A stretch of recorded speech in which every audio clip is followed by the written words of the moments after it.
Now broadcasting from the Next Gen Conservative Studio in sunny South Florida, bringing you the latest in politics, current events, and pop culture. This is the Whitfield Report with Sam Whitfield.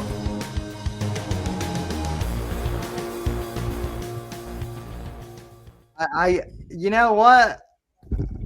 More, you're right about that. I did have like 2 new instances today, or yesterday, I guess. But sometimes you have to start a new Twitter for the Whitfield Report because you forgot what email you used because it was so long ago. So Based. but since Is that being I've learned, is that being a noob or being an old man? Yeah, that sounds like more like being a boomer. well, yeah, I mean, I have my boomer moments. Same, because they're often noobs. So I guess that's fair. Yeah. But you know what? Isn't a noob? Well, actually, it is a noob move, depending on how you look at it. But in a good way. I published this here new book about a month ago, The Fourth Estate, which you can buy on Amazon. We've had great reviews so far on it, and I just want to thank everyone for supporting the book so far and going out and purchasing copies. I think both Max and Mort have read the book, and so far I think they like it. But it's all right. No, it's pretty good. Yeah. Well, you said, Max, Me, you you said would know last if week. I didn't like it. Yeah. Well, Max, you actually said it reminded you a bit of 20. You said it reminded you a little bit of 24 last week, which is actually like one of the nicest things that anyone has said about the book, especially like I'm an old school 24 fan, so that is a really high. I can co-sign it. That's really high praise. So go out and purchase the Fourth Estate, and you can also purchase. Go out and rob a bank and use the proceeds to buy as many copies of the book as possible. There we go. Yeah. It is worth robbing a bank to get the to buy copies of this. Well, with the quality of the paper, it's a steal. It is. But also I understand. I think that's one. What? Oh, she missed it. Never mind. Okay, well, that's it. I promise you still won't get one. I just want you to say it. No. He said that my book was a steal. And I would agree, especially since we are all. After I encouraged our audience to rob a bank and use the proceeds to buy copies of the book, I think this is important. Well, hey, it is the Biden economy, so gotta do what you gotta do. Yeah, books are worth it, man. Things are tough out there. So, also I actually saw an uptick in sales after Tucker Carlson's latest interview on the Joe Rogan Experience, which I may or may not have talked about on Monday and tied it into the book a little bit. Why would I ever do that? Anyway, shameless self-promotion, right? Did I get it? Self-shill. Well, yeah, you got it, Max. So, Awesome. Exactly.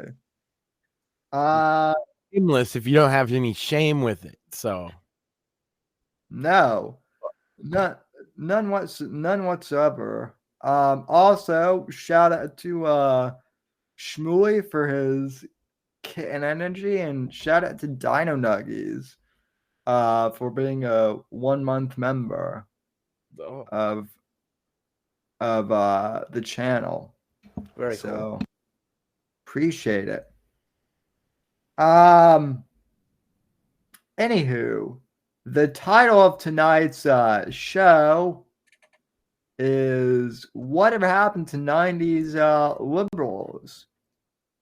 And that is a good question, ladies and gentlemen. Whatever happened to '90s Liberals? Because it seems like Bill Maher, as Max put it in one of his tweets the other day, Bill Maher kind of seems to be our guy at various points. But it was certainly an interesting rant you don't often see from a well-known liberal.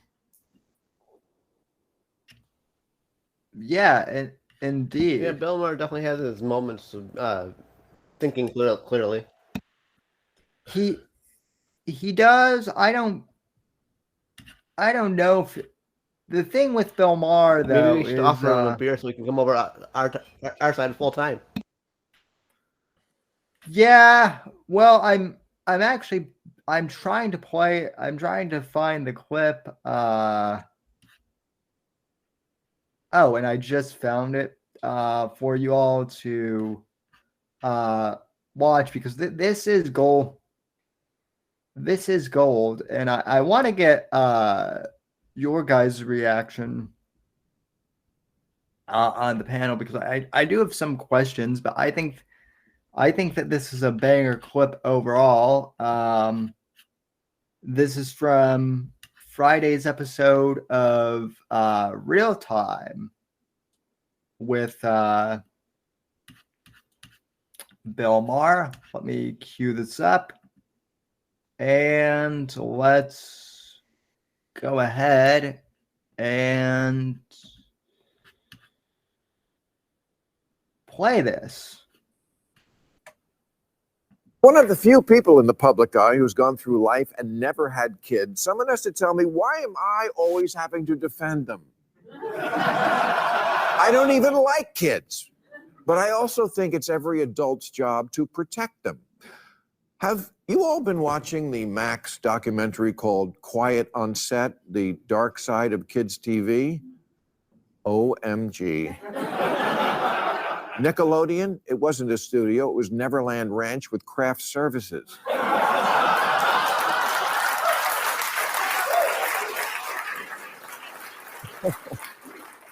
It is just scene after scene, clip after clip of the child stars of their day being subjected to obviously inappropriate, highly sexualized degradation, and quite a few pickles going through glory holes.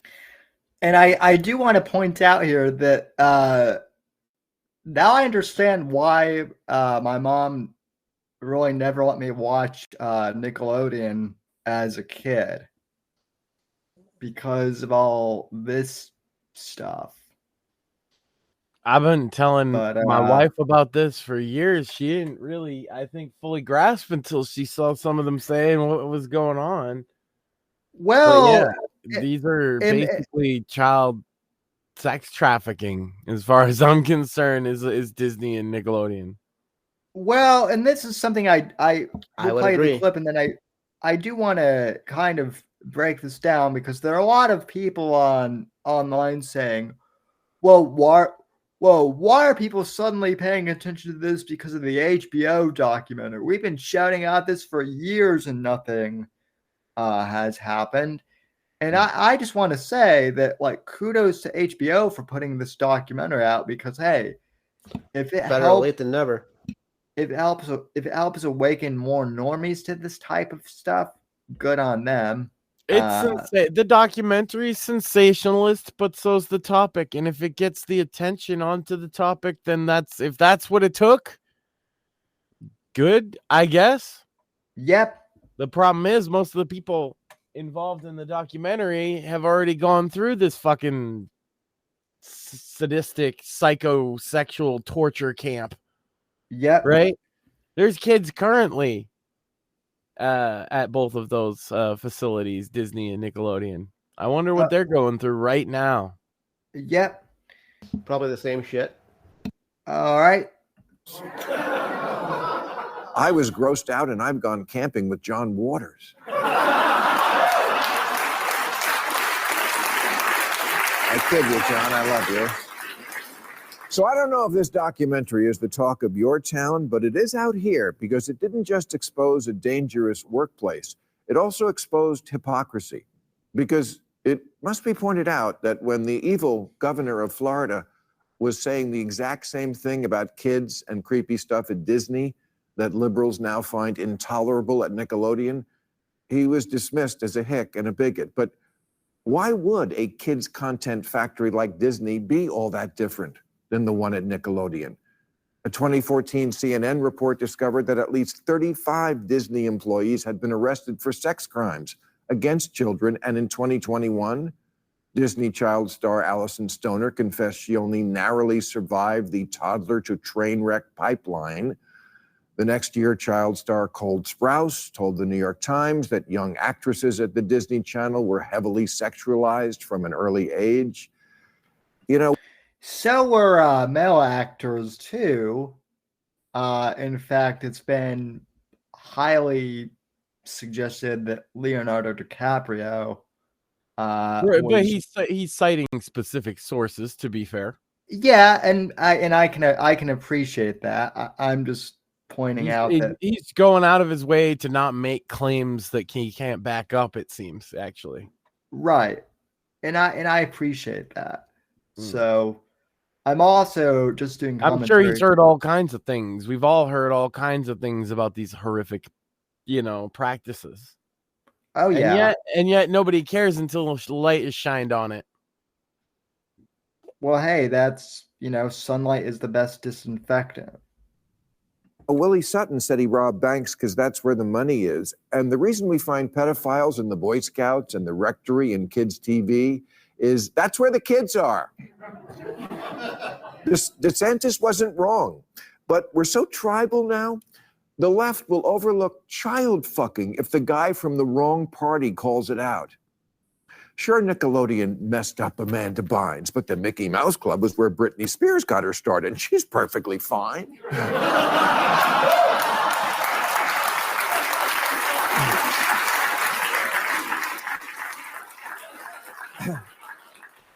And get this, after Brian Peck, who was one of the lead creeps at Nickelodeon, served 16 months in prison for the molesting he did there, Disney hired him, naturally to work on a children's series.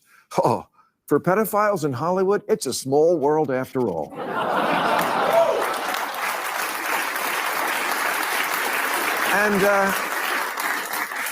And not just Hollywood. There are Instagram moms these days who are practically only fansing their itty-bitty beauty queen daughters by having them wear skimpy bikinis and eat bananas to build social media stardom. They're called sharenters, a hybrid of sharing and parent. I call them pimps, a hybrid of pimp and...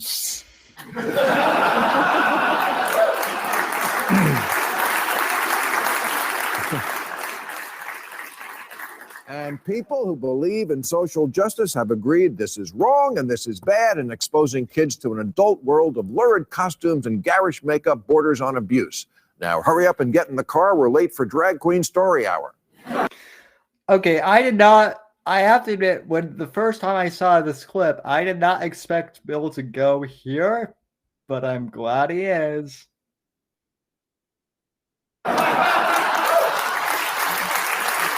Absolutely. Not that there's anything wrong with being a drag queen, but maybe it's time to admit that sometimes Drag Queen Story Hour is more for the queen than the kids. Sure, kids love a clown, but does the clown have to have tits?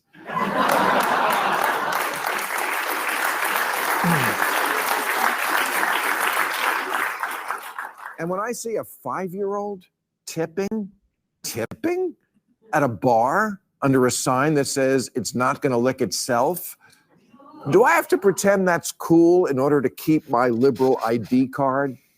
Sorry, I can't do that. If you want kids to be more tolerant, why not have handicapped people read them stories? Kids are more likely to encounter disabled people than drag queens in life. Geez, can't we just go back to the good old days when kids were read simple stories with simple morals like, if you're a lonely single man, just make a boy out of wood.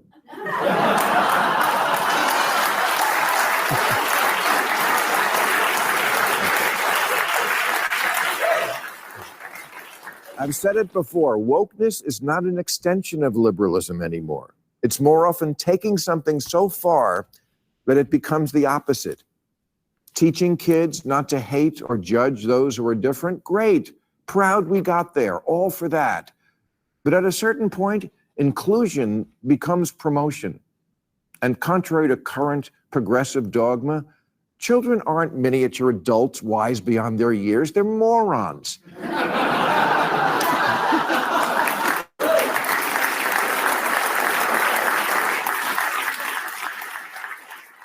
They're gullible morons who believe anything and just want to please grown-ups. And they don't have any frame of reference. So they normalize whatever's happening. That's why endlessly talking about gender to 6-year-olds isn't just inappropriate. It's what the law would call entrapment, which means enticing people into doing something they wouldn't ordinarily do.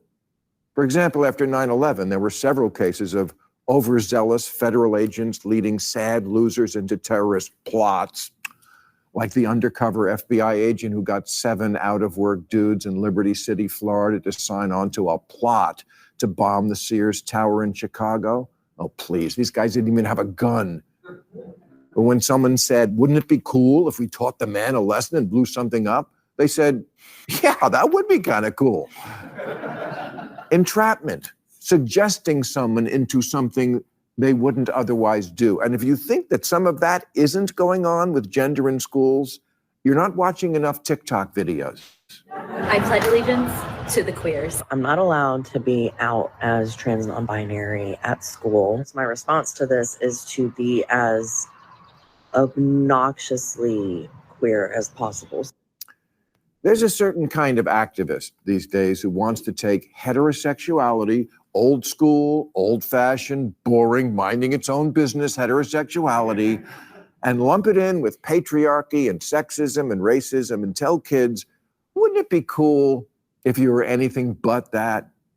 It also seems to be the theme of kind of a lot of kids' books these days. I never used the phrase gay agenda because I thought it was mostly nonsense. And it is, mostly.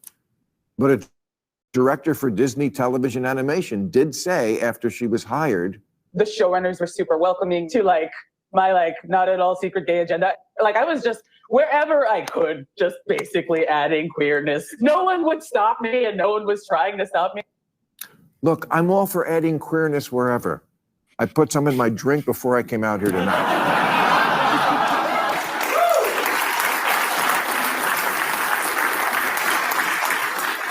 But maybe we should think about giving kids a break from our culture wars for a minute, or at least until the election is over.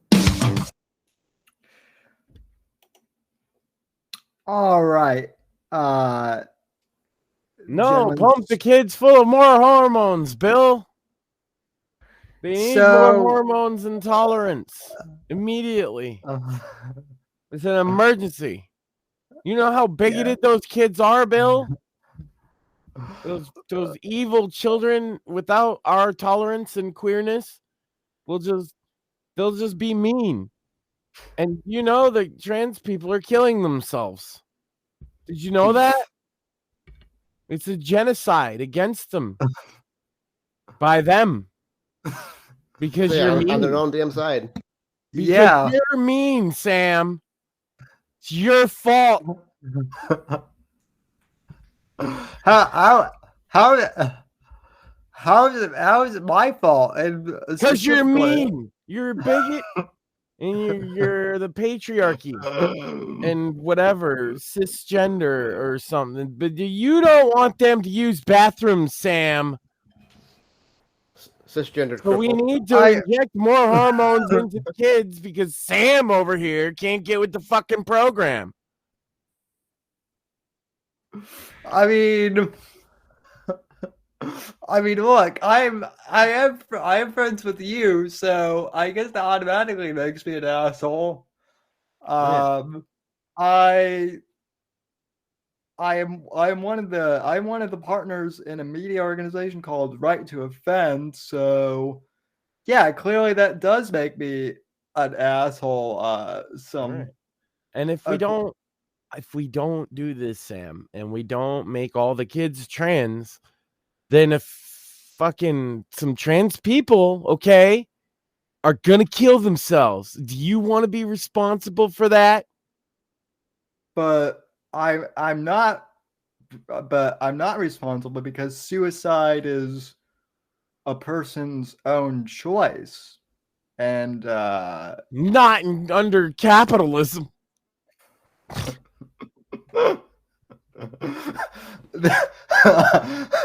And in all seriousness, that is usually where I just roll away from the conversation. Because Yeah, no, Bill is You mean you don't walk saying away, Sam? Yeah, you walk away. You go running. Breaks out into a jog. I mean, sometimes I wish I could like to get as far away as like fast as possible from some of these weirdos. Here's what I am curious to hear your guys' perspective because like 10 years ago, even I remember when the whole I remember when the trans people are coming for your kids and they're going to make all your kids gay. I remember when that was like an evangelical right-wing You gotta Christian give credit where it's thing. due. They apparently were right. Who'd have fucking figured that one out? They were, and like even those conservatives were like, yeah, I mean we might not agree with them, but they're not going to be trying to like fuck kids in the streets or anything like that. Yeah. Like, if you just let the gays get married, you're not gonna end up with a bunch of drag queens at story time at the local library trying to molest the kids. Like, how could that ever be? Let's be tolerant, guys. And then sure enough, like, it's like, wow, that was a specific but also true prediction, huh? It fucking just like my theory is that like a lot of working like a lot of working class Republicans, a lot of working class Democrats just they were busy living their own lives, so they didn't care. And that's what happened to the 90s. Well, an Orange Man's really bad. So if it's not about him, then it's fine. Just do whatever. Yeah, but I mean, I feel like Orange Man was kind of like the answer to like a lot of this stuff that was cropping up between 2013 and 2015. But the Orange Man is bad. Yeah, the Orange Man is bad though, Sam. Yes, but the Orange Man was a result of this stuff. Yeah, and that's But do you not clearly understand that the Orange Man is bad? But we needed more of this, right? Don't you understand? Like, just because the shit we want to do ends up being awful, and you're all poor, and they're putting like hormones in your kid's cereal, just because of that, okay, doesn't mean that we're wrong about anything. Yes, it does. No, look. It's just part and parcel of living in a big city. Bad, Sam. But sometimes you just light yourself on fire, Sam. It's normal. Well, I mean that is That is true. They seem to be lighting themselves on fire a lot. What I With the find cost of gas, it's amazing that it happens as frequently as it does, to be honest with you. That's quite a commitment. It's probably actually cheaper to get a gun and just shoot yourself. Well, what I find is interesting, Max, is I know that like you've been very suspicious of cops your entire life because you've told me. That seems to be like more of a not necessarily a right wing thing now, but like more of a conservative thing. Like, hey, I also don't trust. I think it's more of a getting fucked over by the system versus being not fucked over by the system thing. If you know what I mean. Yeah. It's because like normies are kind of like, fuck cops. I don't want to get pulled over. I already pay enough like taxes and goddamn grocery prices and every other fucking thing. I don't want to get a ticket. Yeah. Worse, you get put in jail. That's like a couple days out of work minimum for most people. There goes your job. Yeah. Yeah, if you keep your job. Well, and like I was trying to explain someone.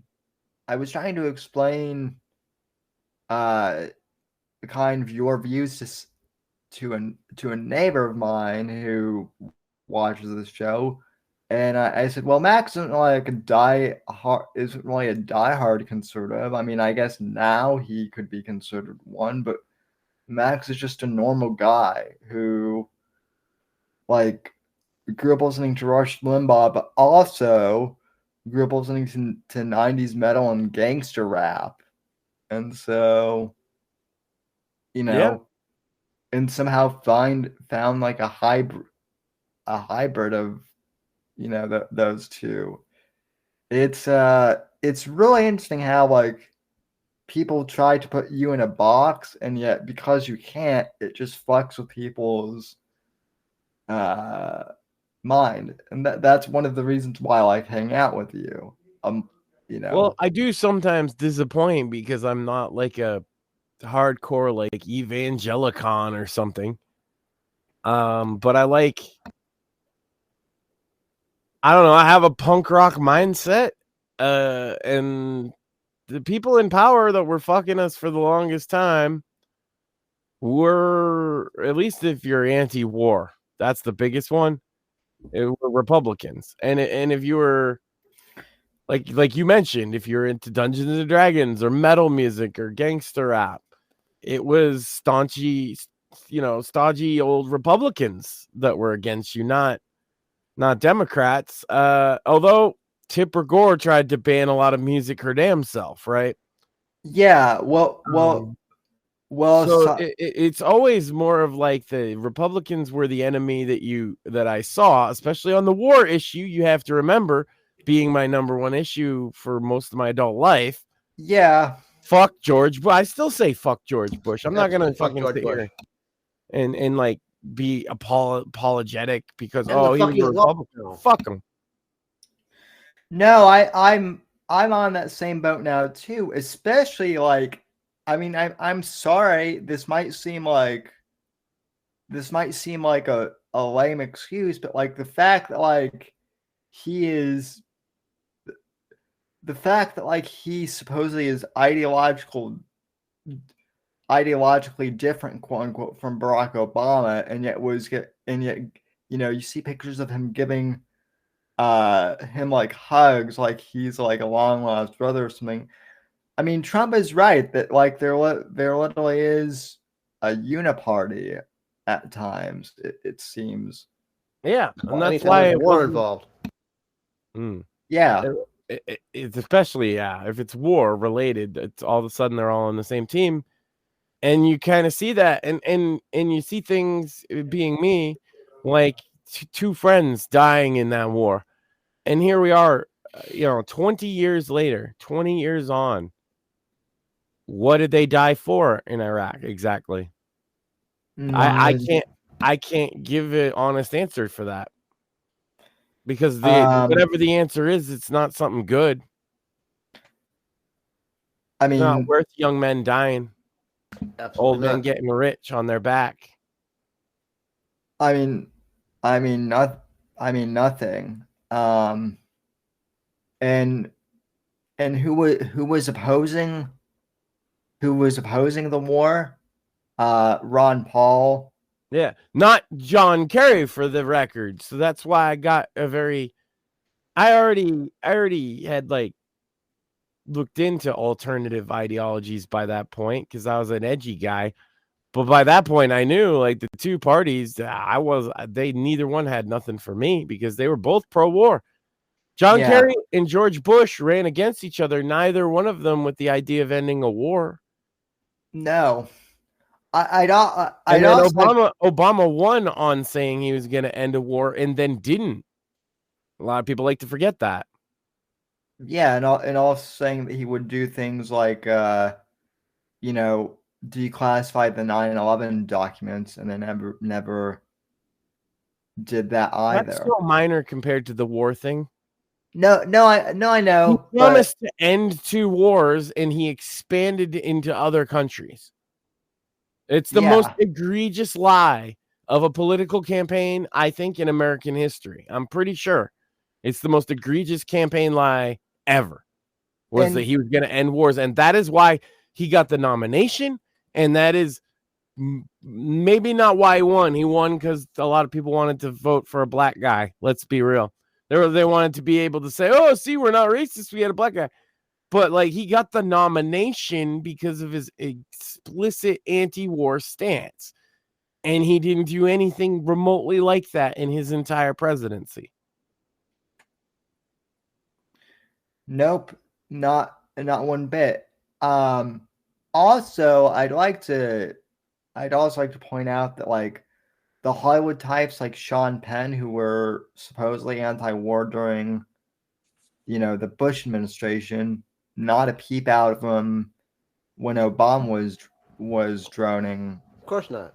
People left and right, and I mention that specifically because, like probably 10 years or so ago, I made a clip in which I was pretty critical of Sean Penn, and someone said, "Would you like to apologize?" And nope, because he's not really anti-war. He's only anti-war when the Reds do it.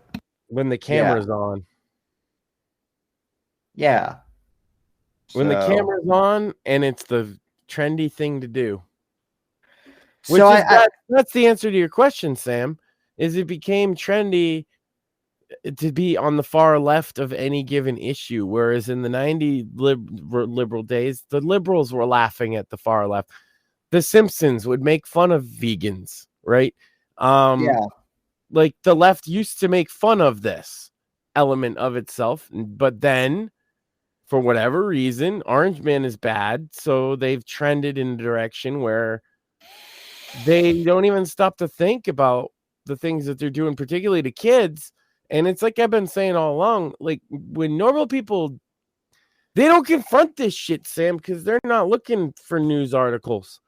They're busy working, and they come home after fucking working, and maybe they'll, listen to some like us because we're funny, but they're not looking to bring that drama to their door of all the horrible things going on in the world all the time.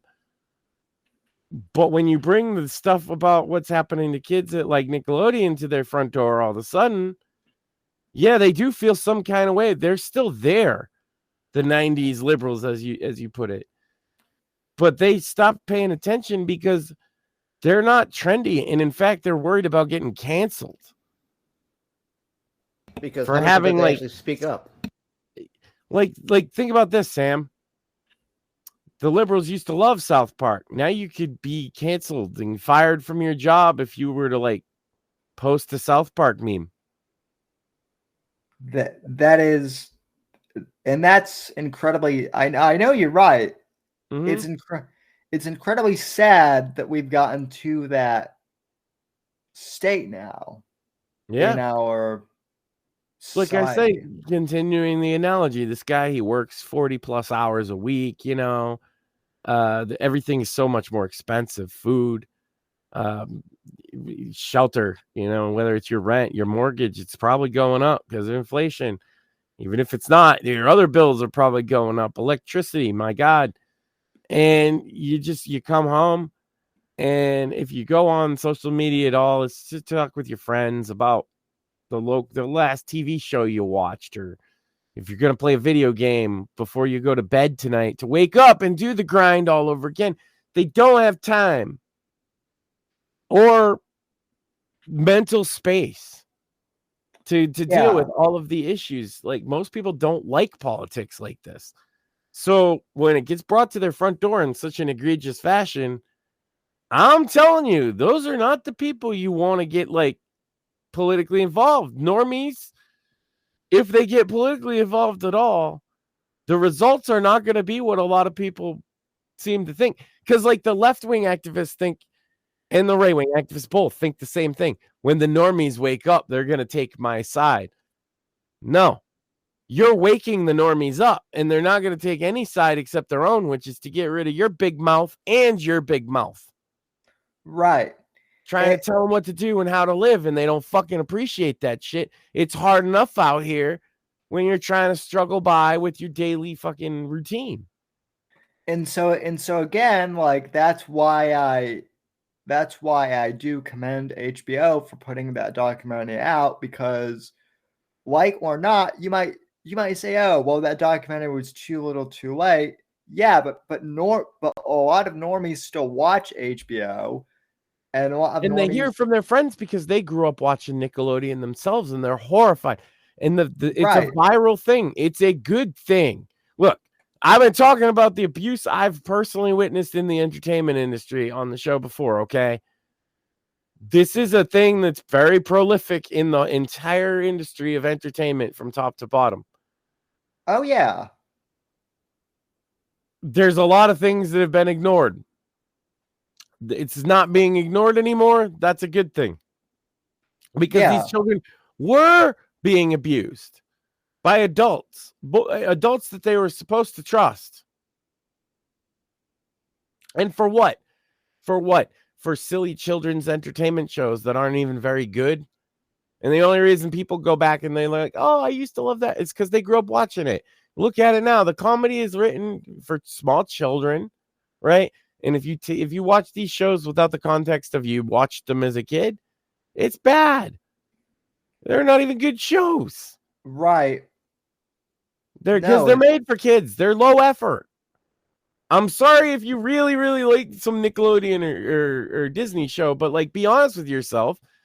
It wouldn't get your attention today at 20-something, 30-something years old, unless you saw it as a kid.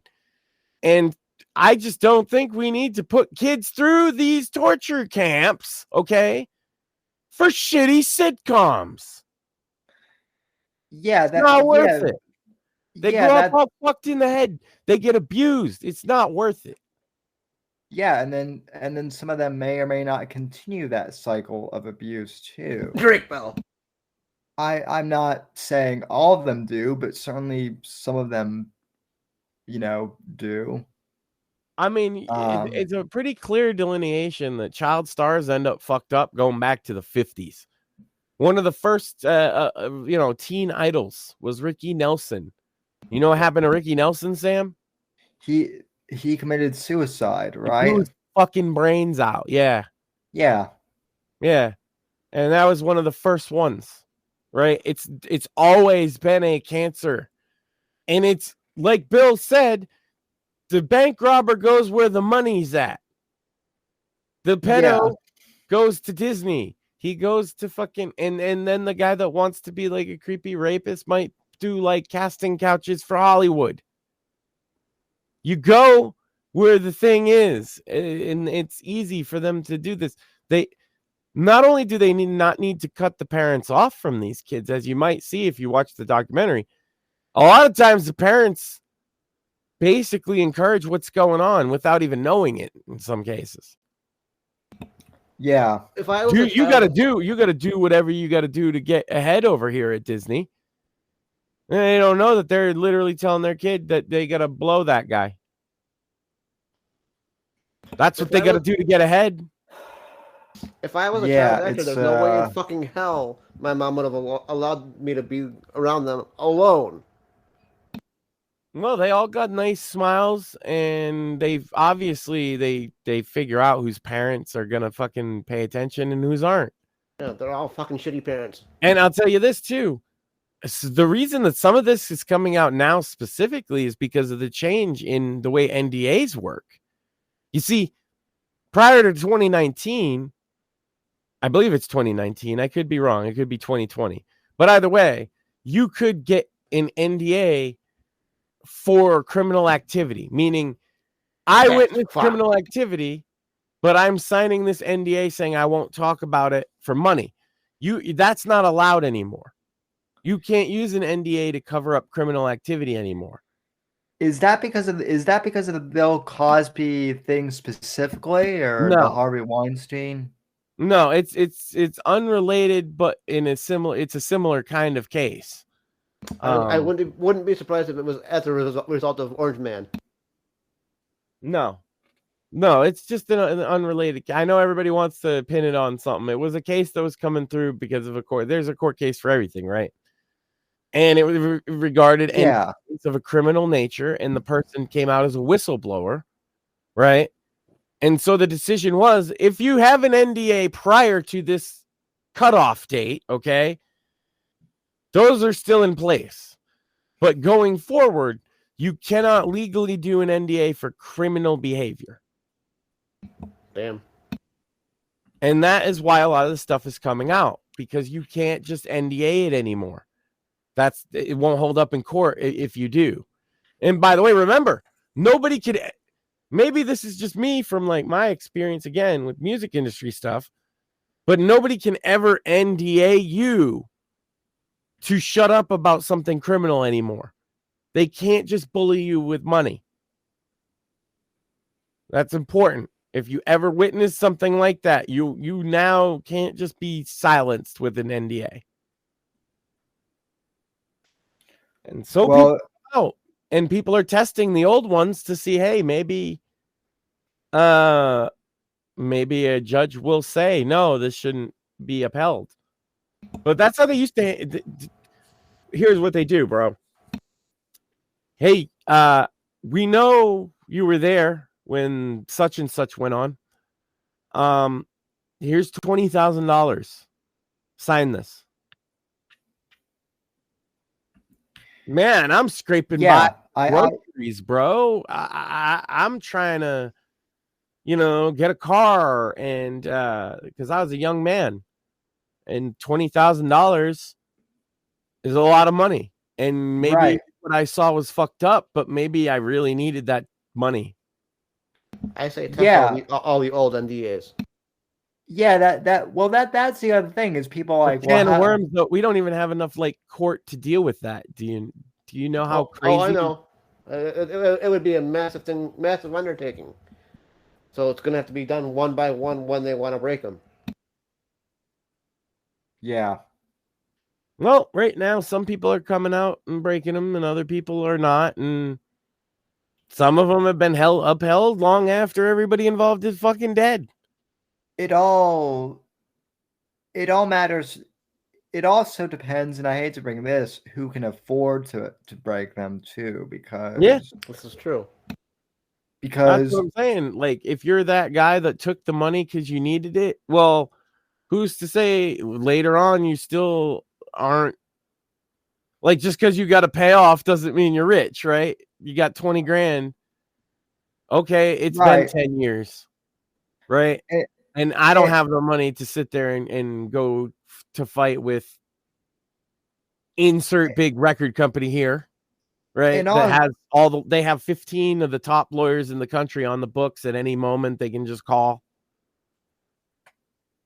And also, I'd like to point out that just because someone took a payoff or signed an NDA doesn't make them a bad person at all. That's that's an argument that I've heard a lot, and it kind of drives me crazy just because, like you Well, said, I'll tell you what the alternative was, Sam. Nothing. The alternative, it's either way, I witnessed what I witnessed, okay? In one case, I lose my job, and that's that. In another case, I shut my mouth, I keep my job, and that's that. And then in the third case, they're like, do number 2, shut your mouth and keep your job, but also here's $20,000 for you to do that. yeah, logically, you'd be stupid not to take option 3. Oh, what am I going to do? Go to the cops? Yeah. Yeah. And so, okay, 1, I'm fired.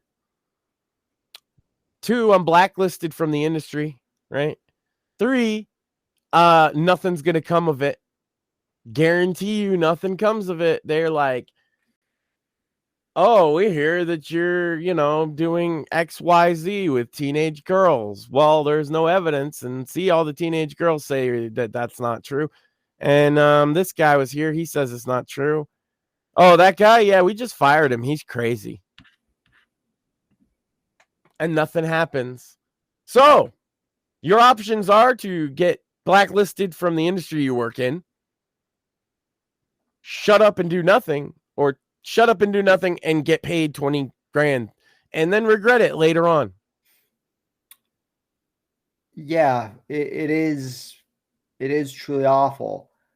I suspect that, like, in the near future, it's already happening that a lot of these YouTubers and online entertainers who are, they're like trans influencers, they're going to be coming out with stories in the future talking how they were abused. It's already happening with like detransitioning, and a lot of the detransitioners, from what I've heard, are getting threatened, and some of their stories are getting quashed in some cases because there are people that don't want the detransitioning stories getting getting any sort of limelight at all. So yeah, well, you're not allowed to go back. Well, I mean, you laugh. I mean, we might joke, but yeah, you literally can go back in some cases. You can actually, though. Here's the thing, Sam. What you got to do is you just got to go get another one, like you're transitioning again, and they would support that. But if you frame it as detransitioning, they don't support it. You see? So now that you're a trans woman, right? Now that you're a woman, well, now you want to change to a man. I think they'd be okay with that. That's the loophole to the whole system. You see? Yeah. Well, hey, I suppose. See, you can transition as many times as you want. What are they going to tell you? You can't. That's some bigotry. You just can't detransition. Yeah, you just can't detransition. I mean, you're not wrong, but the fact that that's the sad thing, Max, is you're not wrong. But like, yeah, I'm not just making a witty joke. They actually would accept that as a way around it. No, I know, and that's sad. It's funny, but it's also, what's the saying? Comedy is tragedy plus timing. That's there's status in being trans now, and so there's people that are gonna do it for that reason. And then there's also the old boomer, like Hollywood people, where they don't want to do trans, right? They got their image. My God. Oh my God. I'd never. Okay. What do? I know. Trans all our kids. Then we can be like we're pro trans. Share. Oh. Oh, dude, it's all of them now, man. Yeah. It's like it's ridiculous how many of them there are. Make Cher look quaint. Because they're transing their kids when they're like 5. And then showing them off in public. Like, hey, look at my trans kids. Because it's a status symbol thing. Yeah, well, it's like their kids are accessories rather than. And I mean, I suppose if you really want to get cynical, that's always been Yeah, they're Hollywood. first kids. And I suppose if you want to get cynical, that's always how kids have been treated. That's why, and I mean that's why Joe Rogan left California. It's because he flat out said he didn't want his kids being raised further in that weird environment. So, yeah. Yeah. And now that's punk rock. You see, that's how I end up on the side I'm on. It's punk rock to say, yo, can't people just like raise their kids without you like shoving a bunch of shit on their kids? Yeah. We used to say that about the Christian evangelicals, like I say, but they're not, they're trying to, keep their church open.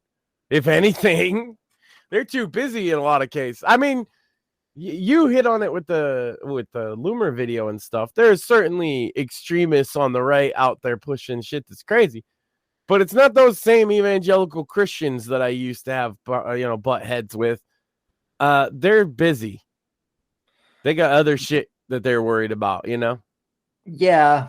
Well, and a lot of them aren't getting the traction that they used to be, partially because of people like us who are basically saying, yes, you guys were right, but also people whose principles rest more in like, I guess, liberty than in religion, whether or not you're a Christian is irrelevant to that, right?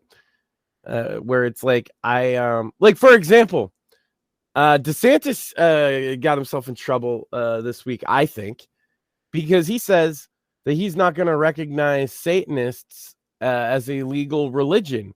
Well, this has been decided in the courts, and that's exactly how the Temple of Satan does activism. They'll sue him and they'll win. Yeah.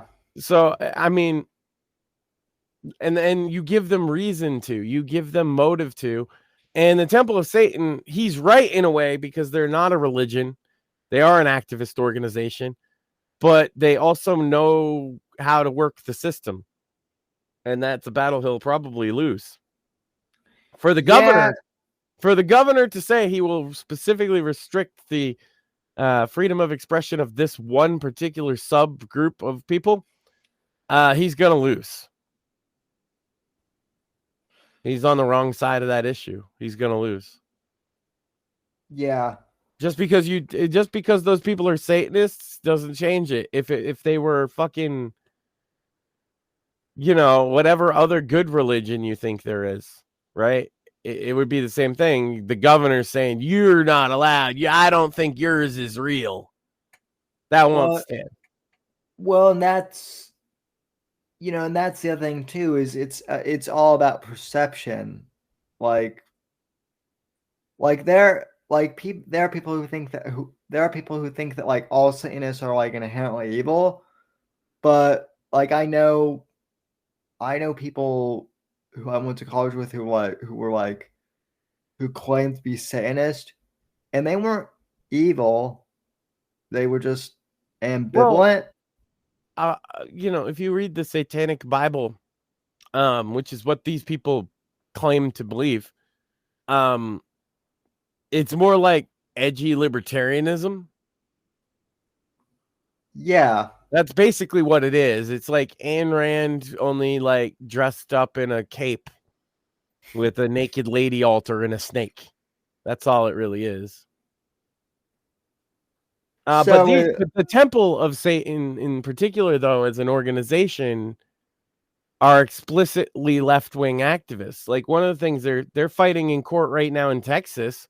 This is why I say they'll fight you in court, because that's what they do. They're fighting in court in Texas and a couple other states to say that abortion is part of their like sacred rights, and so you can't restrict it. That would be restricting their religion. Yeah, They also have sued successfully to get statues of Satan put in Detroit and other places. They sue to get after-school programs of Satanism and win. So, like, I think DeSantis Pretty sure is there's one in actually, DC as well. yeah, that's what they do. They sue. I think DeSantis is in over his head if he wants to tangle with them. He's going to lose, and it's embarrassing.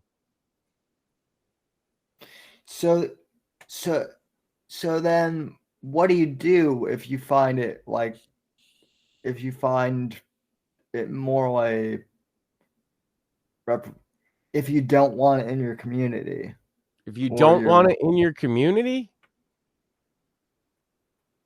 what do you do? Good luck. Well, okay, here's one. If you put up something respecting anybody else's creed or religion, you have to do them.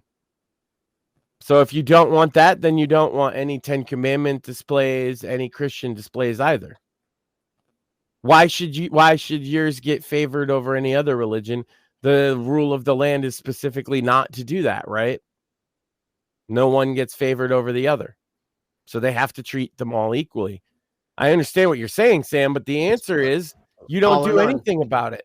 The counterpoint to that is, and I'm not saying I necessarily, I get where you're arguing. The counterpoint that I've heard is that we are founded on Judeo-Christian principles, so therefore, no, but whatever that is, isn't in the fucking Constitution. What I'm saying is, and whatever that is, the courts aren't upholding that, but they're upholding the Constitution, like I'm talking about. So if the counterpoint is, oh, we put some magic principles hidden behind the words, well, if they're not fucking written down, I'm sorry to tell you that no, you're wrong. The First Amendment specifically and explicitly says you're wrong. It says that the government will make no law respecting no religion over another. Yep. Period. If you don't like that, move to fucking one of the countries that does do that. Yeah. Get out. You know, it's funny because those same kind of people would say, if you don't like America, get out. Well, if you don't like it, that America respects no religion over another, and the Satanists want to put up a fucking piece just like you do. Well, if you don't like that, get out. That's what we were founded on. That's in the words of the Constitution, Sam. You don't have to look, you don't have to say, well, you know, our principles underneath it all, you know, secretly handshake behind closed doors. No, it says in black and fucking white. And it's been upheld by the courts every single fucking time. You want to fight that battle in the courts? It's not just, oh, Max on the internet said it. Go fight that battle in the courts, right? You'll lose. In a way, I am glad we are having, you know, in a way, I am glad we are having these fights in the court. It's the whole point of having a court.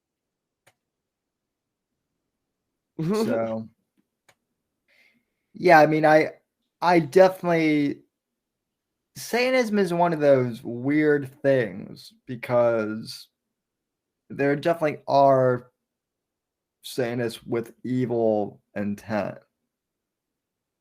right? The ones who, like, for example, name one. Well, like specifically, if you find abortion as part of your sacred right, to me, I find that reprehensible and pretty right. Well, evil. It's not to say that the law has to respect their religion, and they're doing it specifically because they're activists. See, here's the thing, Sam, which you don't understand, is their moral framework is upsetting yours. So I understand that for sure. But I don't know if you could. I thought you meant somebody like actually evil rather than somebody that has a political opinion that's different than yours. Right?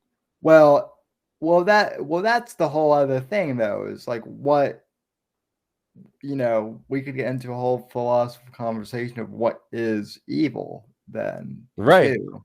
Right. And that's why I Because- asked you what you mean by specifically that you said, as a matter of fact, that there are Satanists who are evil. And I just wanted you to name one, and you so far haven't. I could, but then I wasn't the one that said it. I mean, I'm pretty sure Charles Manson Is he a Satanist? would qualify. Isn't he the one who said like he heard voices from Satan? No. No. No, not at all. Who am I thinking of that said? I have no idea. That's why I'm asking you. Yeah. It wasn't Charles Manson, I can tell you that. So no, my point being is Your point being is that you can't answer the question, right? Gotcha. Go on. Well, the point being too is like we are kind of in a slippery slope here with the Satanist thing too. We are starting to look a lot like Rome towards the end. What did that have? I don't understand what does that have? Like liberalism had more to do with that than Satanists. Rome was a Christian republic, Sam, by that point in time. Yeah, absolutely. I don't even think there was any pagans left in Rome by that point.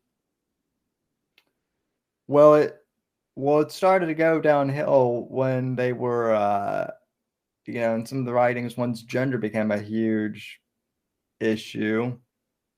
So, which writings? Kind of a Rome buff, Sam, and you're pulling stuff out here that I'm not familiar with. That's certainly not Josephus, so I'm at a loss. Whose writings? Well, around the time when the empire fell, around the time of Nero. According to whom, Sam? That's what I'm asking. What's your source on this?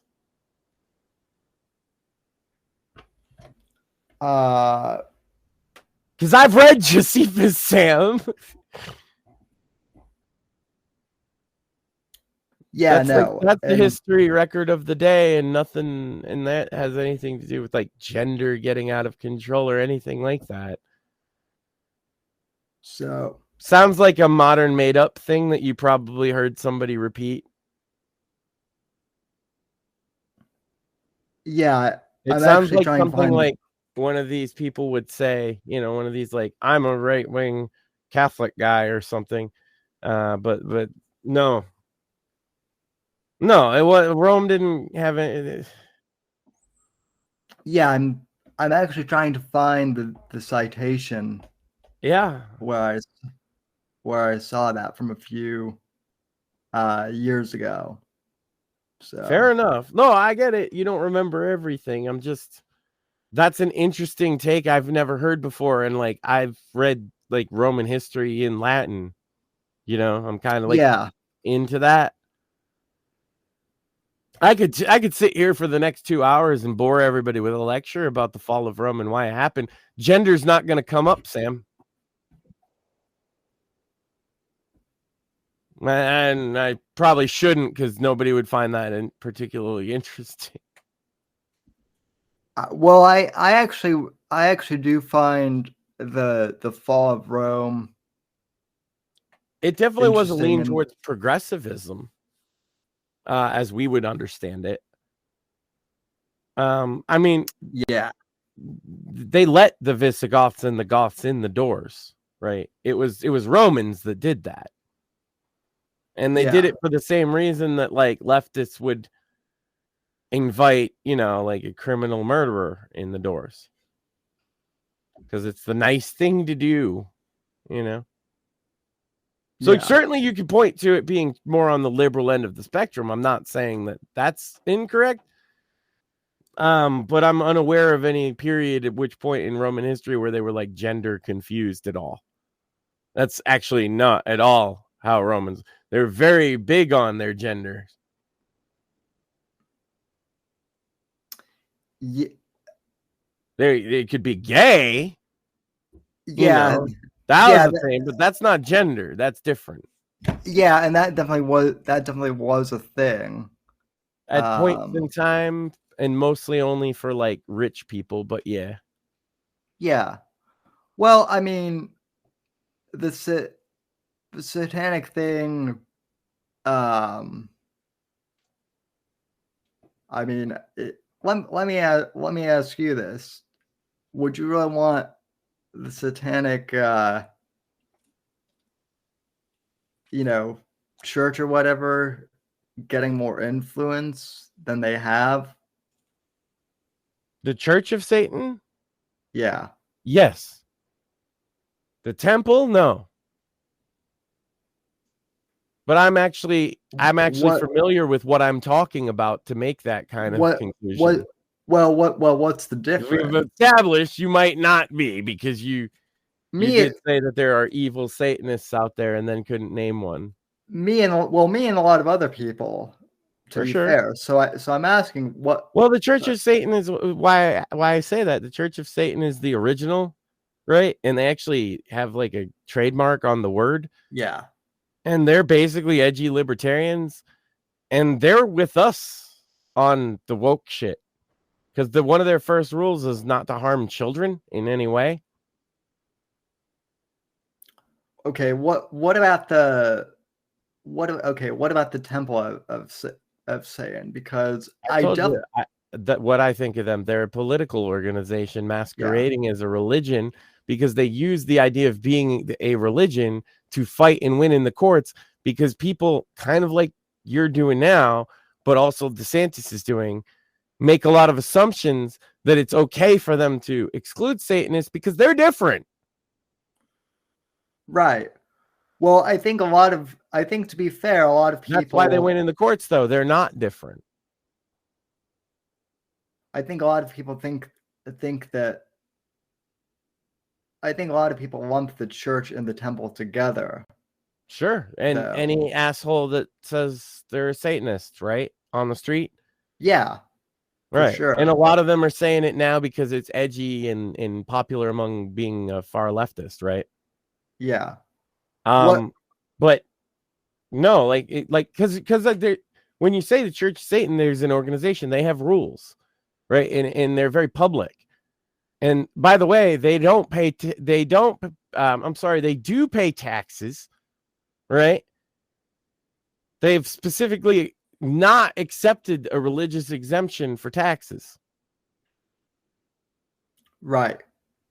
Right. Whereas the Temple of Satan does these kind of things, and they use that money to then sue your local community to force them to put up a Satan display, versus the Church of Satan, who doesn't have any stance on politics. The official Church of Satan stance, because they asked them recently, because of the temple, they asked them, like, what's your deal? And they're like, we just want to be left alone. Okay, they're not out protesting. They're not suing anybody. The Church of Satan, it keeps to itself, literally. So, does one size fits all?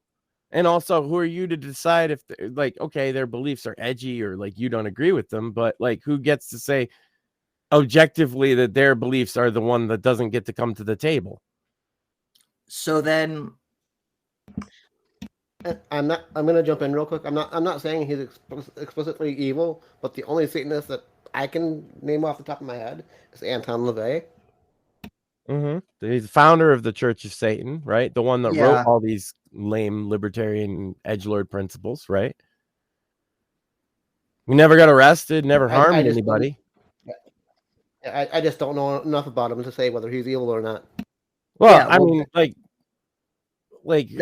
what's evil at this point? I mean, we have politicians that we know are certainly evil, doing horrible things, and then you got that guy who had a pet tiger, and just like didn't bother anybody, and they had weird like Satan orgies? which I actually did know, and so that's why I didn't name Anton LaVey. Right. Well, see, the answer, by the way, both of you, is Richard Ramirez. But I just bring him up because he's the only one that I know of. I just don't know if he's evil or not. Richard Ramirez, the Night Stalker, was a serial killer. But he's not affiliated Right. with any church.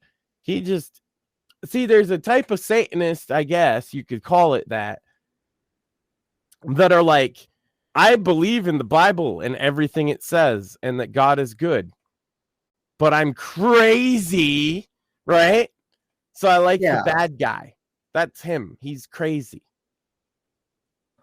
Well, then, and I almost it's not like he's working with other people. It's not like he's going to satanic meetings, right? He was just crazy. And I almost hate to admit this, but like a lot of my source on like a lot of the satanic stuff from what I've seen of it comes from the Satanic Panic. I could tell by the way that you talk about it. Yeah. Well, more specifically than that, Max, it comes from Alex Jones, and when he when he infiltrated the Bohemian Grove. That's not even Satanism. It's not. It's not. I know you're right. From when I looked more recently, but like, do you think that they're lizard people too? Because Alex Jones says that they're lizard people. How seriously do you take him as a source, Sam? Not seriously at all anymore. But I understand being uncomfortable with their beliefs. I'm not saying that. I'm just saying that here's your two options as an American if you believe in America. One, you could say, you know what? In the public space, we shouldn't put up anybody's religious stuff because it's the public space.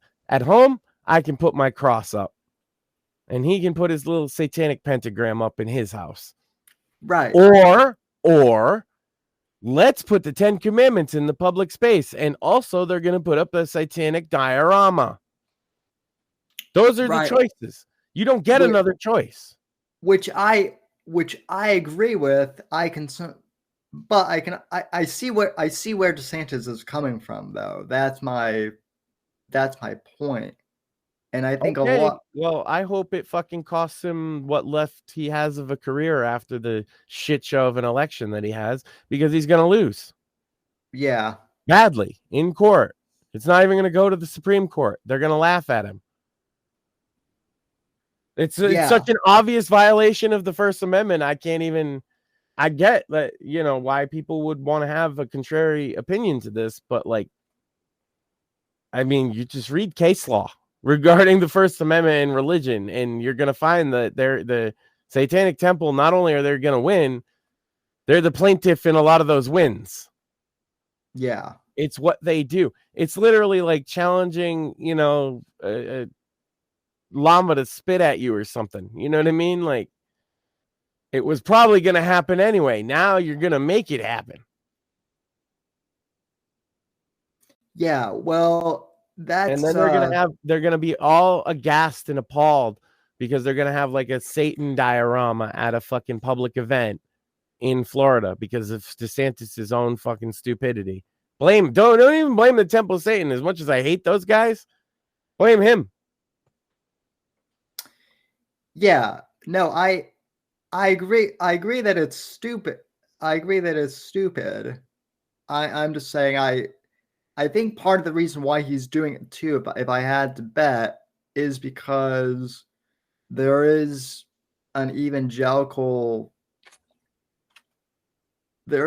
larger evangelical sect of Christians here that have probably been writing his office to do that. So, well, put it this way.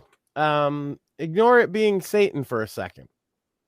The flying spaghetti monster is Pastafarianism is a recognized religion in its country. I'm serious, Sam. Yeah, no, I know it is. Okay, So if you want to put up your 10 commandments and I want to put up a flying spaghetti monster, that you have to accept mine to put up yours in the common space. That's how the law works, right? Well, now replace that flying spaghetti monster with Satan, and it's the same thing. I don't care how that makes you feel icky, right? Yeah. No, if you're not looking out for the group that, like, because everybody agrees, oh yeah, the Christians should be able to put their shit up. Oh yeah, the Jews, yeah, we'll put up the Jews too. Oh, even the Muslims, we'll put them up. The Satanists, though, well, they're a legally recognized religion. And here's the thing, Sam. If the Satanist isn't a part of one of those organizations, then they're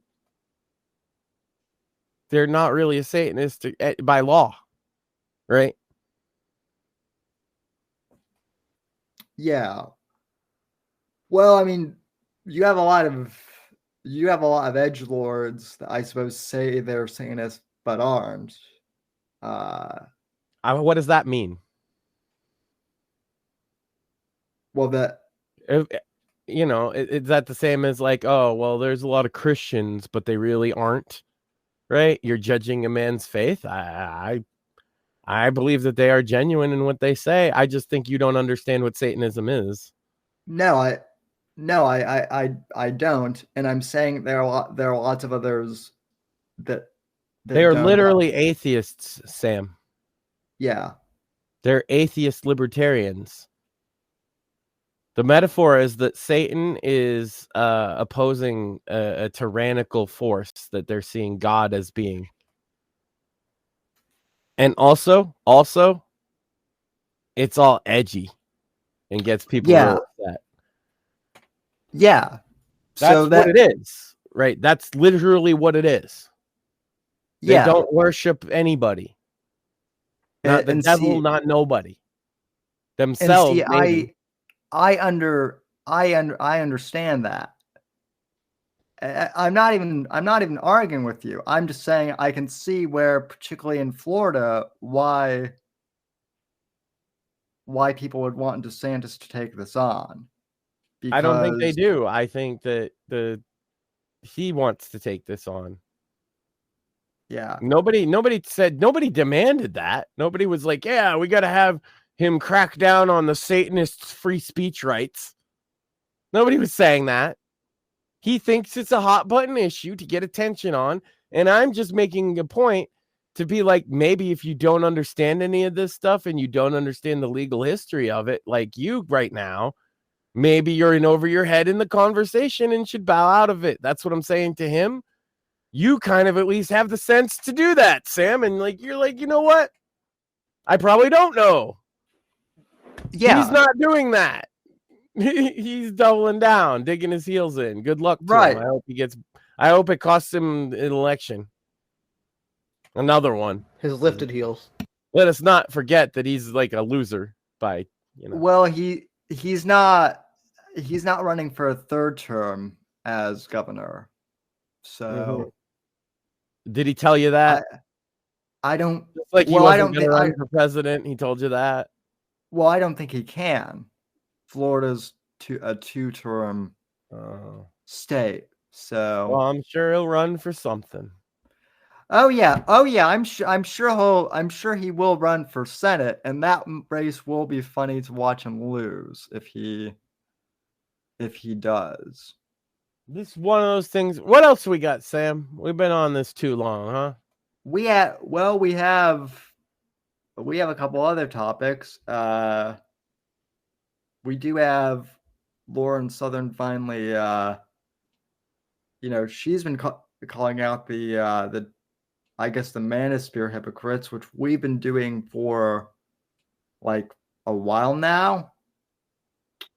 And we also have radicals burning shit at Columbia University, but to me, that's not really news as much as it is radicals. Water is wet. Yeah. Yeah. radicals are trying to take over the college campus at Columbia, you say? Who'd have ever saw that coming? I did get into it with a few people because they on Facebook over that because people were like, Biden should send in the National Guard, and I'm like, no, because last time they sent in the National Guard over college protests, so fucking Neil Young wrote a song about it, and we haven't heard the end of it since. Yeah. In Ohio, there's gonna be like, some gay Zoomer pop singer. Well, it's gonna be Lizzo. Lizzo's gonna write a serious song about the Columbia protests. Well, plus the voice of a generation. Plus, Biden doesn't want to. Featuring Cardi B, and she just talks about her vagina for 3 minutes. I think we got a hit song here, Sam. Probably. So. No, it'll be a Taylor Swift song. So they're gonna burn the whole place down, right? Yeah, which I say let them, because it's funny. Yeah. You taught these kids all about revolution, you professors. What are you going to teach them now? Maybe you should teach them how to put out a fire. No, you can't teach them to build. You got to teach them to destroy. Well, now they're destroying your fucking office. Yeah.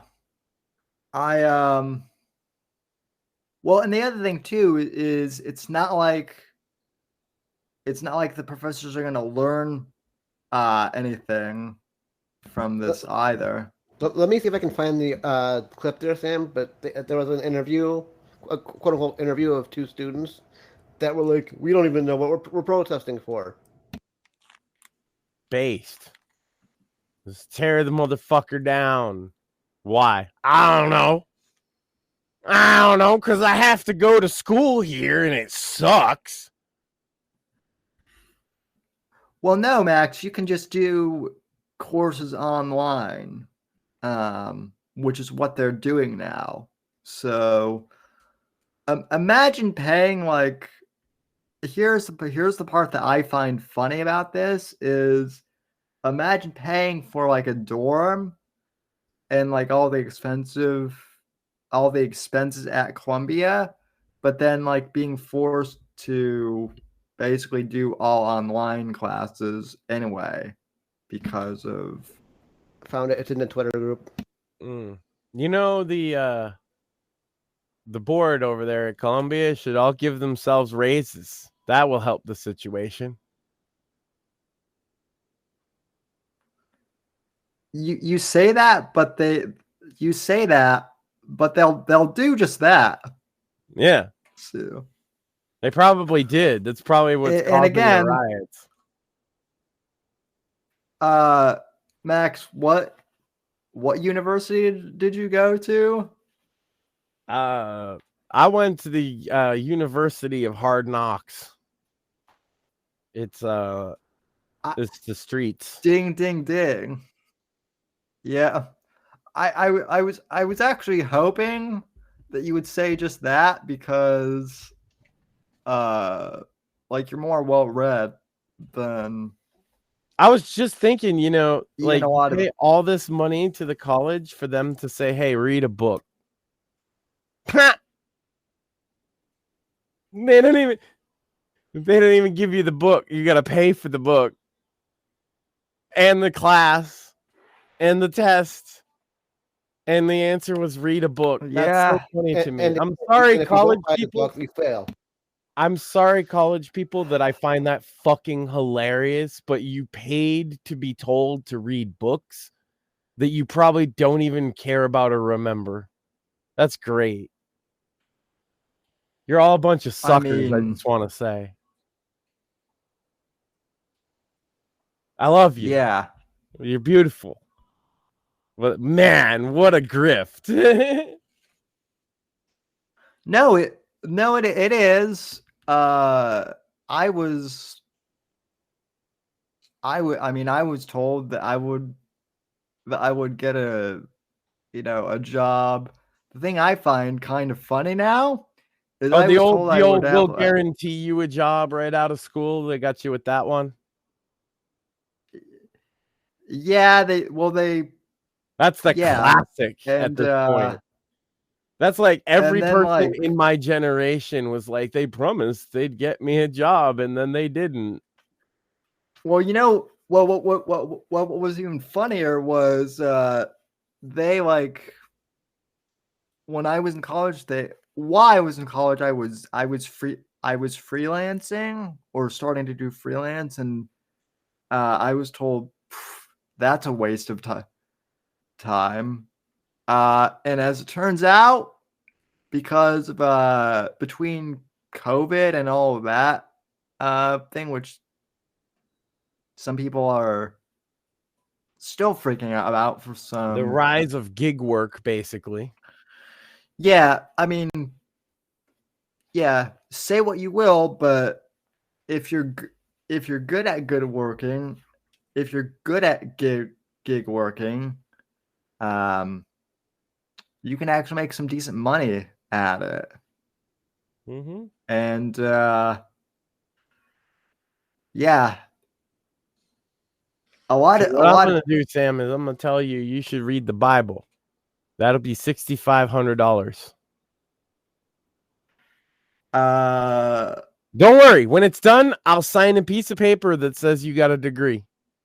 No, thanks. I already have a friend who thought about going to the seminary school. Oh no, I'm just recommending you to, since apparently you pay people money to recommend you books. The funny thing is I read books that my professors didn't want me to read either. Mm-hmm. So those are the most fun to read. That's good. Those are the freebies, yeah. Yeah. I'm just saying, Sam, if you're paying people to recommend you books, I know a lot of books. You know, it'll be $6,500 per semester. Max Sand University. Yep. So Sand University. The Because School that's of Hard about Knocks. what the degree's worth. Is sand. I mean, high school diplomas, I mean, you kind of need them because they force you now, but I mean, I've learned more from I've learned more from the internet than anything I actually remembered in college. I'll tell you what's important Or when it no, comes high to school. education. The military doesn't like to fuck around, and work with inefficiencies. And you can't get in the military unless you graduate high school. And no, a GED does not count. Okay, that is a fair point. So that's all you really need, I think, minimum, right? Yeah. Of course, then you go to college and you pay them and they tell you to read this shit, and you do. And then they give you your little degree. And then you get out in the real world and you realize you got two things now. Not the job they promised you, one, and a big old mountain of debt, two. Yeah. But you read some books. Yeah, you read some notes of them at least. You read some books, and you and good luck trying to sell your textbooks too. Yeah, that's a scam. So yeah, people it's probably easier now. There's probably like a very specific app for it that Zoomers will use. I bet you. Yeah. I mean, thankfully mine thankfully, my books weren't too bad. I'm probably in the minority. I kept most of my music theory books. Yeah, but you've also like applied a lot of your own stuff. Right. Everything I've done, like as far as podcasting, was self-taught. So, well, and as Mort would almost certainly know, I bet you a lot of people he's worked with don't have degrees, because absolutely most of them don't. Music industry is a little bit lax from top to bottom about that, because some people know music theory just without a degree, and a lot of people don't need it. And in my specific case, I picked up music what would be considered later in life. Yeah. Well, I mean, like for an example, the Beatles didn't know music theory. Right. They knew to fucking, change the key of the song, but they didn't know what that was called or why you would do it. Yeah. I took music theory and forgot it after like 2 semesters. So, yay. But yeah. So yeah, if you're younger, try not to get scammed with the college. But there are degrees you can get that are useful. Just be careful with the trap. Engineering engineering, I would say, is a pretty safe bet. But and not Columbia. I think we've established No. you probably don't want to go to a riot. What was the other one? We had one other topic. Oh, not treating women like sacks of trash is edgy now. Yeah. So Lauren Southern is getting crap now for basically taking our approach on things. And I never really had an opinion on Lauren Southern. For some reason, Max, I thought maybe you ran into it at some point, but I definitely have, but I don't know. I don't have an opinion on her, honestly. Yeah. But you don't know her. You're like me. You've encountered her, but you don't know her or anything like that. Right? Yeah, I've been in a call that she was in, because if I say no, I don't know her at all, somebody would probably find one of a couple of calls that we were in at some point. That's about it.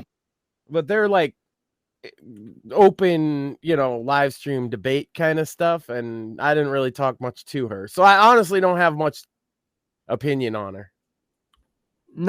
Neither do I. But this clip, I can't say I disagree with what she said there. So, nope. We're supposed to be better than this. We used to lambast societies where women couldn't vote or get educated. And now these influencers see that shit and think, yes, perfect. Burqas for everyone, multiple wives, all of them illiterate. I don't want to be able to have a conversation with a single woman. Love it. And the reason our society is better, and why myself and so many others defended the West back in the day, is because everyone was educated, men and women. Women literally educate our children. We get dumber men when women aren't educated. And this is the reason everyone wants to come to our society, because it is more intelligent, more literate. People are more capable of engaging and building community. Women and men who are higher educated, way less likely to divorce, way less likely. And that family unit, so integral. And yet we want to go back in time instead, go back to the Stone Age, to the values of the people who are literally escaping those countries to come here because it's created such shit cultures. The left imported all of this. I don't want to hear a bo peep from them about the sexism of young British boys. They did this. And now you've got all of these new influencers on the right that say I've changed. I've become some sort of feminazi now, that I shouldn't be critiquing any of this, that I shouldn't even be online at all, commenting on politics whatsoever. Let me tell you right now, I have not changed on this subject one bit. Not one bit. But what has changed is there has been an influx of new demographics with intolerant ideologies who right-wing influencers are trying to appeal to. Because there's just as much money in mass migration to be made from the left as there is in the right. And they want to make sure that money's making its way around to everyone, including themselves. So to make this clear, millions more people with different ideologies come into our countries, and that becomes millions more people to make money off of, on super chats, on events, everything. Who cares about morals? Who cares what right-wing actually thought 10, 15 years ago? There is money to be made. You're gonna have sex with any guy they want to. You're supposed to have sex with him whenever he says. Women simply just don't care too much about the bitch. This is the perfect example that you can be dumb as a girl and make it through life, bro. What? No. What did you say? Fuck the woman, fuck the woman. If your dad cheated on your mom, how would you feel? I'd applaud him. I'd be like, fuck yeah, you got your money on that. I think if you're in a serious relationship with a girl, she should not have an Instagram. That's cheating. Men don't really need a woman. Can't divorce, and that's not a real thing. Even though it might be like physically abusive. You gotta endure. I recently decided that women shouldn't vote. Oh, I might like family more than you. So much high five. I'm doing this for money. It's all about money to me. I do find it funny that she chose to end with Pearl Davis, who, yeah. It is about money. If you're a woman saying that women shouldn't vote, you're doing it for money. Yeah, also, oh, hey, we've got a Gammon in the house. A random Apex appeared. Hi, boys. Good evening. Hey, good evening. We were just learning about how women should all be in burqas and slaves and second-class citizens now. Yeah, I've been saying that for years, man. Yeah. Yeah, so what's sorry to just jump in. What are we talking about? I got the tail end of that. Yeah, no, it's Lauren Southern was just talking about there's a segment of the right that's like, I hate women now, and they're grifters, and I agree with her. Yeah. Yeah. I will say though, I've genuinely met at least one woman in real life that, at least as far as I know, does not have a social media personality that genuinely thinks that the 19th should be repealed. Now, maybe she trolls the internet, but I didn't really get that much into it. She was like, women fucking ruin everything. Yeah, it's like a normal. Yeah. There's plenty of critiques about women's political leanings, let's just say. Sure. That could be made. But this idea that you could even put that back in the bottle, so to speak, is silly to me. Yeah, it's insane. Yeah, I mean, debating pros and cons. I mean, it's just like affirmative action and shit. It's like, yeah, I mean, you can say it did this or did that, but trying to put the genie back into the fucking bottle is, it's a good way to grift though. It's a good way to grift though. I mean, that I will give it to the people that know how to make money on the internet. And to be honest with you, I'm kind of jealous of them at sometimes, because if you could just turn the filter off and let the tap just fucking run and broadcast it all. I mean, look at how many fucking rich idiots there are just by, recording shit, That's saying, amazing. Yeah. Speaking of which, Sam just grabbed his book. I am not rich, nor am I an idiot, but you can buy my book, The Fourth Estate. It's only $11 in paperback, $5 if you buy the ebook on Amazon. Please buy a book, because and Sam loves women. Oh yes, I definitely do. So actually, two of my reviews now on Amazon are from women. Actually. Hell yeah!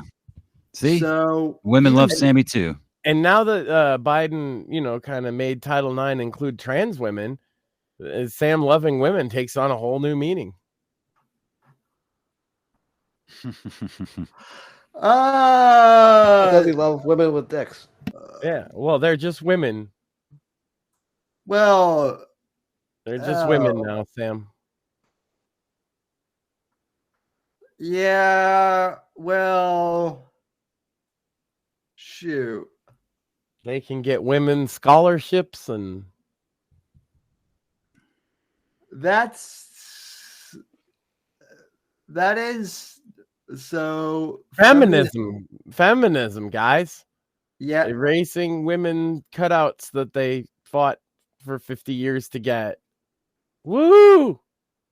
Yeah, so I guess at the end of the day, the patriarchy really does control everything. That's right. So, Men are just better at being women. It's canon, it's law, So, did you? Sorry, gal, you tried, but the patriarchy, that dastardly patriarchy got you again. Yeah. Now you're not even the best at being women. Oh boy. Yeah, and look, that I saw and I'm sure it's 100% bullshit, but I did see a post on Twitter, I think, but yeah, it was like a 4chan thing. It was describing how and it was like that green text thing where be me, father of one, teenage daughter tells me she's trans, so I excitedly, the rebuttal is, oh my God, I am trans too.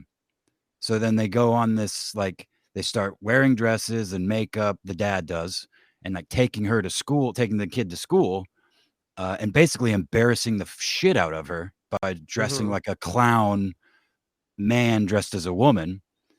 And then the end of the post was, after a week or after a couple of days, she is no longer trans. And then the post concluded with asking the question, is trans just the new goth? Kind of thing. You know what I mean? Where it's just the counterculture for kids where everybody says you're not supposed to do it. It's bad. It's scary. It's dangerous. So what the fuck do you think kids are going to do? I mean, that's the same with just about anything throughout history, with kids anyway, when it comes to children. Well, it's like the video we watched with Bill Maher, Sam, to start off with. He said, children aren't adults, wise beyond their years. Children are fucking morons. That's true. They're fucking retards. Yeah, they're dumb little shits. They got a long way to go. Some of them are very smart for children, but they are not wise. They don't understand the world. And the smartest among them are still immensely gullible because they don't know. So any information you give them is potentially true. Right. Yeah. Well, that's definitely... They're great. They can say things that feel very wise sometimes, those kids. But no, they're stupid. Yeah, right. Most of the time when they sound wise, it's just some shit that they're parroting from that they heard or learned from somewhere else, Yeah. From some other adult or some piece of media. I'll never forget. I was a little kid, or teenager, I guess. And there was, I can't even remember the car company, but there was little, track. It was like a real curvy, like a windy track, left, right, left, right, wormy, snake type of you have to brake into the turn and then accelerate at the apex. And that verbatim is what the said. And then I was driving, I don't know, at some point after that, I was riding around with my father, and we took a turn and some shit rolled around on the dashboard. I was like, Dad, you got to brake into the turn and then accelerate at the apex. He's like, how the fuck do you know that? I'm like, yeah. He's like, you don't even drive a car. He's like, but that's right. You're absolutely right. So, I mean, it's just shit like that, I think, in most cases. Or the other one that is often confused with children being super smart is that they say things in a way that doesn't have that kind of adult cynicism filter. And so it's seeing things from a fresh perspective can sometimes be jarring. Like the little kid is like, oh, that's a dinosaur. And you're just like, well, no, that's a whatever, but it does look like a dinosaur. Oh, I get why they would say that, Right. That can make kids seem like they're a little bit wise or they have some worldview that we don't. But no, they're pretty easy to fool. And to get to make them obsessed with things. That's what I think it is with the trans thing. The crossover with that and like people with autism is really high. And it might just be the kind of thing that like if you have autism, it's really easy to get confused about if you're a boy or a girl. Well, that sort of has been around since we were kids. Yeah. And just gender dysphoria is a real thing. Like it's been a thing for a long time. And I think it just like every other period in time, at least since I've been alive or since, any kind of real media, like mass media, it's, whether we're talking cowboys or astronauts or soldiers. I mean, look how many fucking teenagers gleefully went to die in a trench in World War I because it was, it was like the cool thing, an adventure, But I think that the shit gets shoved down the kids' throats. It's everywhere. I mean, and I'm fine. I honestly don't give a shit about drag queens time. With the promise of if you are that, you get better treatment by mostly adults. Yeah, exactly. And people that aren't trying to, that don't have an agenda of their own to make it, to normalize whatever they think is, whatever's wrong with them, and their narcissism has inflated their narcissism in their friend group has inflated their ego and their ideas to fucking astronomical proportions where they think they can, and they've been able to run an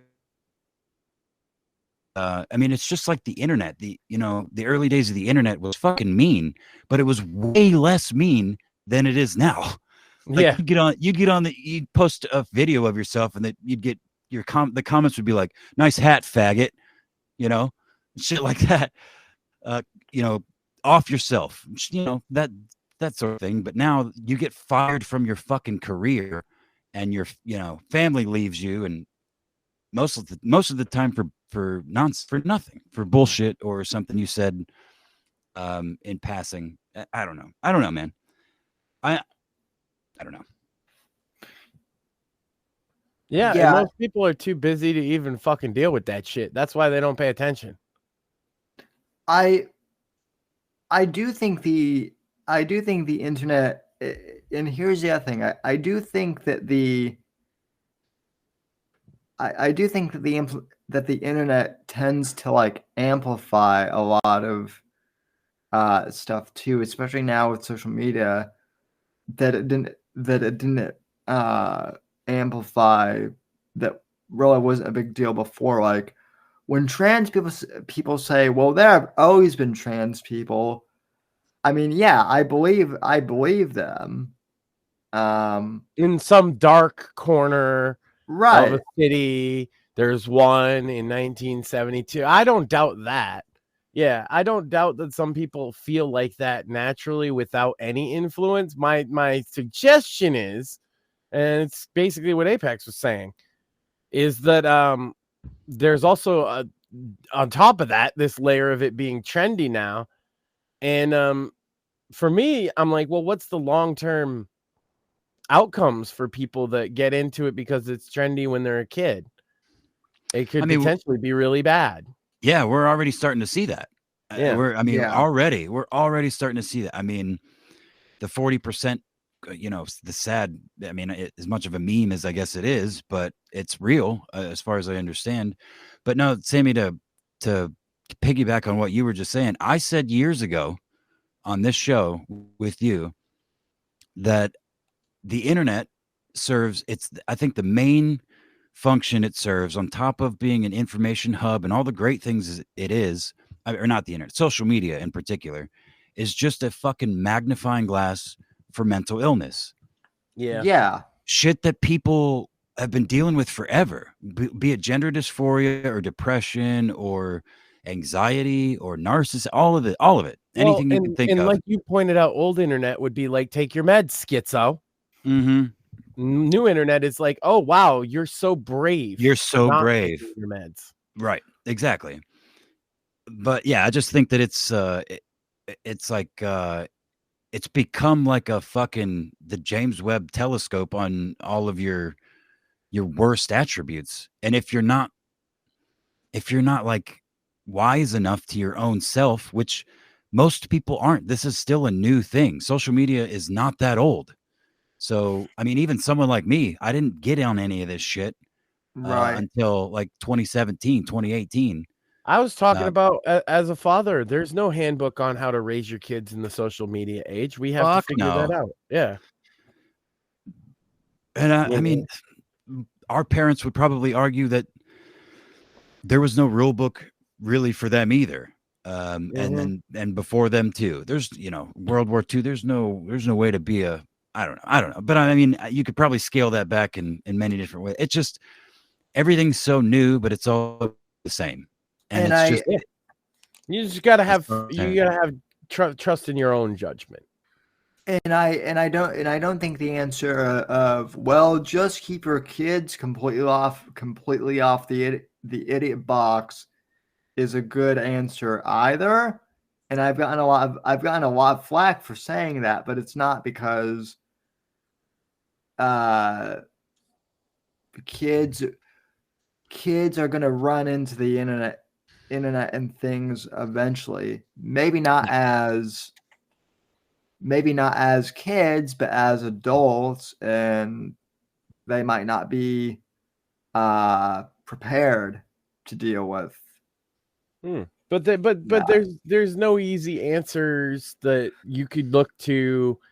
Hey, where's this old wisdom about what you do with kids in the internet? So we're just kind of, and a lot of people's answer to this problem just seems to be, well, just let your kid have the tablet and don't worry about it.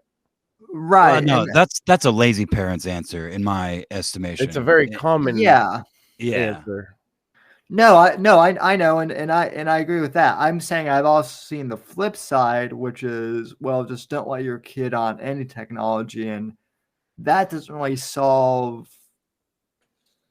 No, what happens is when they inevitably do get into contact with this technology, it's going to be out of your control and as a forbidden taboo thing. That's like the worst thing that you, in my opinion, that's the worst. Yeah, no. And I go ahead, Sammy, sorry. And I've actually said that to like a few parents, and the response is, well, you don't have any kids, so how would you know? And I'm like, because I was a kid once too. And and specifically like my dad, he was more liberal and he hated Rush Limbaugh. Right. So what did I want to do more than anything? I wanted to, right. So that sort of thing. You wanted to become a famous left-wing movie director. No. Oh, damn. I was so close. No, I wanted to become a famous conservative talk shows, which in a way I did. That was my next guest. Just not famous. Yeah. Not yet, motherfucker. But hold on, before we go too far, I do think there are some parallels to like the TV in like Max and I's generation. Because as much as you like to pretend you're an old man like us, Sammy, you are much younger, or at least younger enough that there's like, because the TV and the way they really started pushing the programming and the literal like mental programming as well as the actual TV programming that the things that they were putting on, those were the early stages of what they're doing now. Sure. You know what I mean? So figuring it out to some degree. Yeah, sure. So there were a lot of parents, and mine were some of them, or mine were them as well to a certain extent, where like you couldn't watch certain things. You weren't allowed to watch TV if you didn't do this or you didn't do that. The only problem with that is the TV was a stationary, often very heavy fucking thing in the center of your home, Yeah. And the only way you could sneak that shit is if everyone was sleeping or nobody was home or whatever. Now every fucking buddy has a phone. And if you want your kids, you know, I mean, I think we got away without cell phones as kids, but it was a different fucking world, man. Like, I don't know. I can't imagine being the kid that in this day and age where your parents won't give you a cell phone, or if they give you a cell phone, it's not one that you can do anything other than call and text on. I'm not sure if that's even fucking possible these days, but like, imagine being a 15, 16-year-old kid. I don't know. Like, they would need to be really passionate about something else, and you could only hope to foster that early on, because if not, you got to kind of roll with the punches. I have two half sisters who are significantly younger than I am. They're still little children, and my dad was telling it's like, I don't know how hard he looked, but from what he's said, it's like nearly impossible to find a like cell phone that isn't like a smartphone or has some sort of smartphone type features these days. Now granted, I don't know how hard he looked, but it does certainly seem like, and you're right, I am significantly younger than you and Max, but even with me, like when I was a kid, I had a laptop, but it was like a heavy duty thing that I like had to carry, and like and I was only allowed to use it like certain times, and there wasn't any way I could like really sneak it around, even if I wanted to. So I figured you're a very sneaky guy.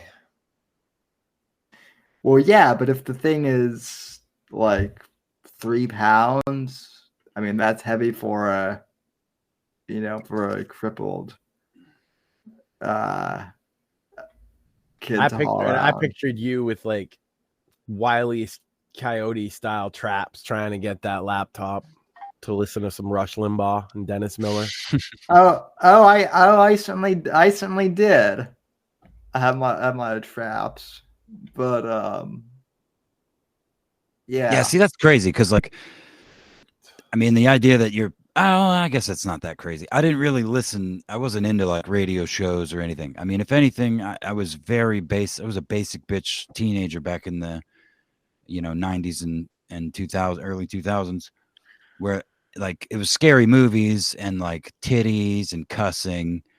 My parents were like, absolutely not. I was into all that too. So no. I just mean that those were the only things that my parents were really keen on. Like, you can't do that.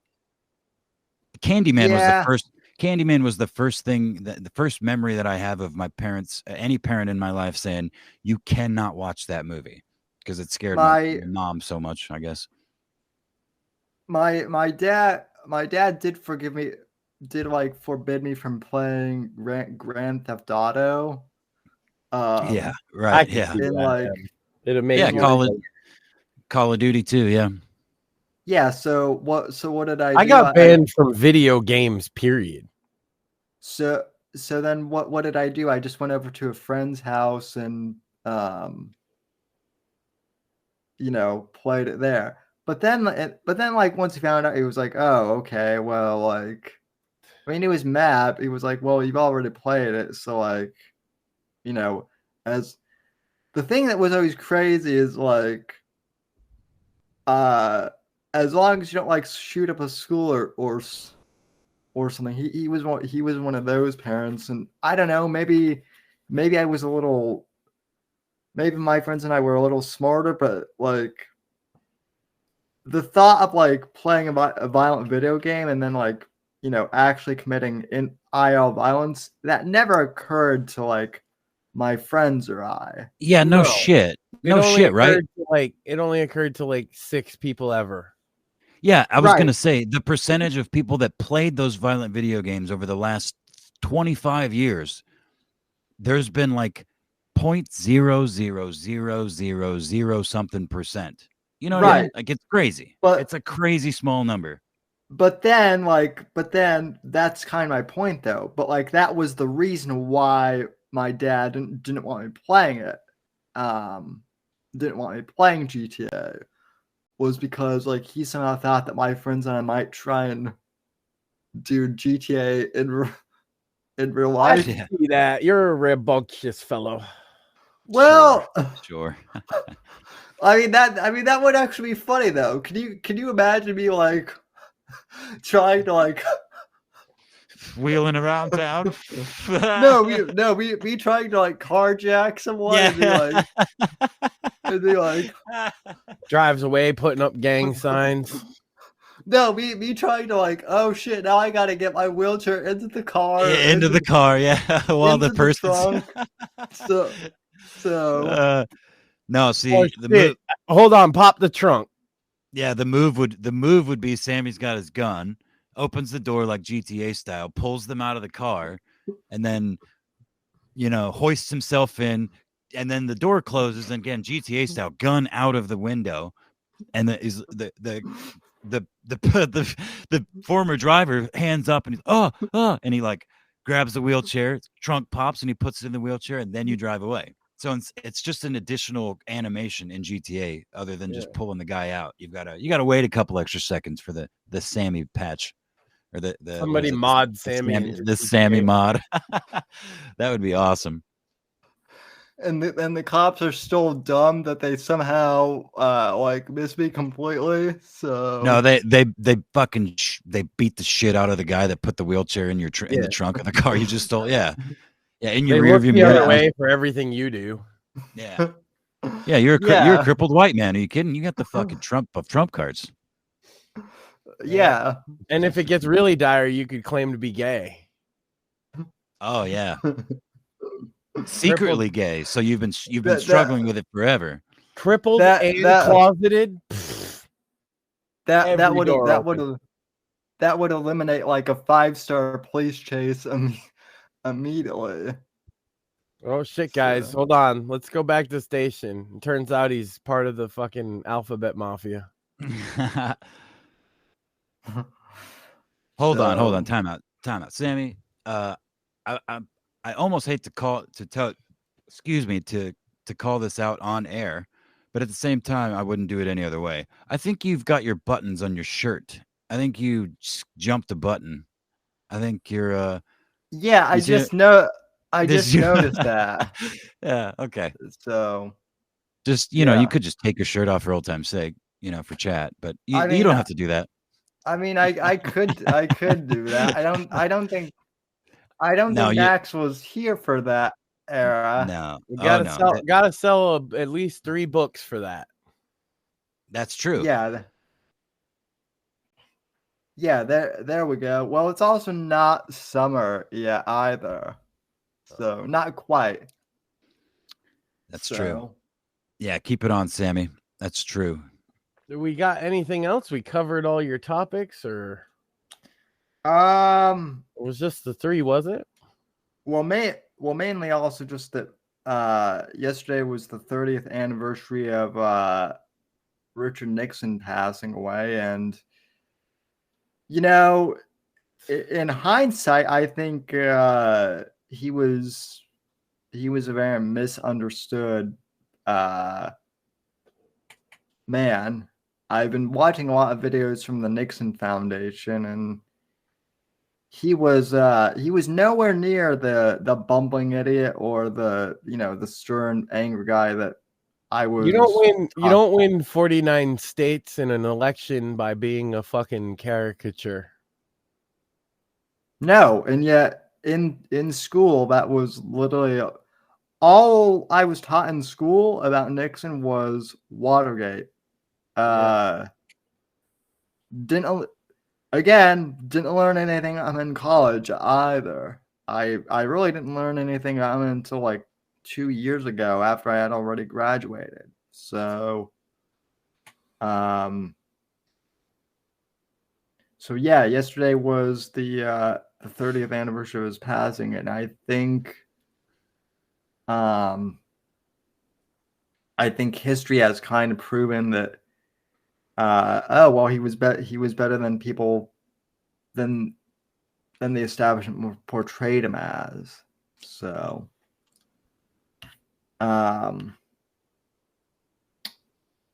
yeah, I was trying to find a video here, but I can't find the one I had bookmarked. So it was also an anniversary of Ruby Ridge or one of those recently too, wasn't it? Yeah, Waco. 420 is also Columbine. Columbine, that's right. And Hitler's birthday and Hitler's birthday holiday. It's an all-purpose day, really. Yeah, get it all at once. Fuck it. I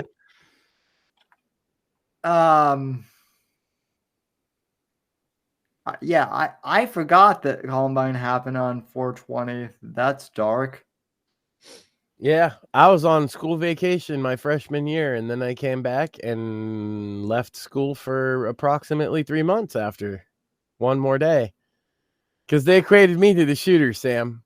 Because I was weird and into metal. And oh, yeah. That was the start of it all, man. The whole weird goth, alternative fear, like the kids aren't, being afraid of youth culture type shit. Because I don't think that was really a thing in the boomer generation. The boomers were pissed off, or not the boomers, but the greatest generation was pissed off at the hippies, the boomers, because all the, peace, love, and let me get fucking high and get things for free. While their parents went and fought in, multiple countries. But for mostly bullshit reasons, but still, it's I don't think that there was like this. The youth didn't have the upper hand on the adults back then. I don't think. I feel like that's relatively new. It was a combination of like the Columbine and goth culture and gangster rap. Actually, in our generation specifically, it was our generation took to like anti-authoritarian fucking messaging really easily. Yeah, outwardly, like openly and very voraciously anti-establishment, Yeah, just fuck the man. Punk rock. But punk rock is more like a Gen X culture. Yeah. Although it is kind of funny now that like all the that like a lot of the Gen X, well, at least some of them are completely like shills for the establishment. Tom Morello. Nothing more punk than raging for the machine. Yep. So, and sorry, I was muted. Yeah, what a joke, huh? Rage for the machine. That's a fucking disgrace. It's like they've made a joke of themselves. It's a crazy thing. But that's where we're at, and that's why I say like I've been within doing Right to Offend, kind of leaning towards like a punk rock aesthetic of our own. Because it just seems to be our fucking ethos anyway, like. I mean, yeah, that's I love that. I love it. I really do. Right to Offend it's perfect. I like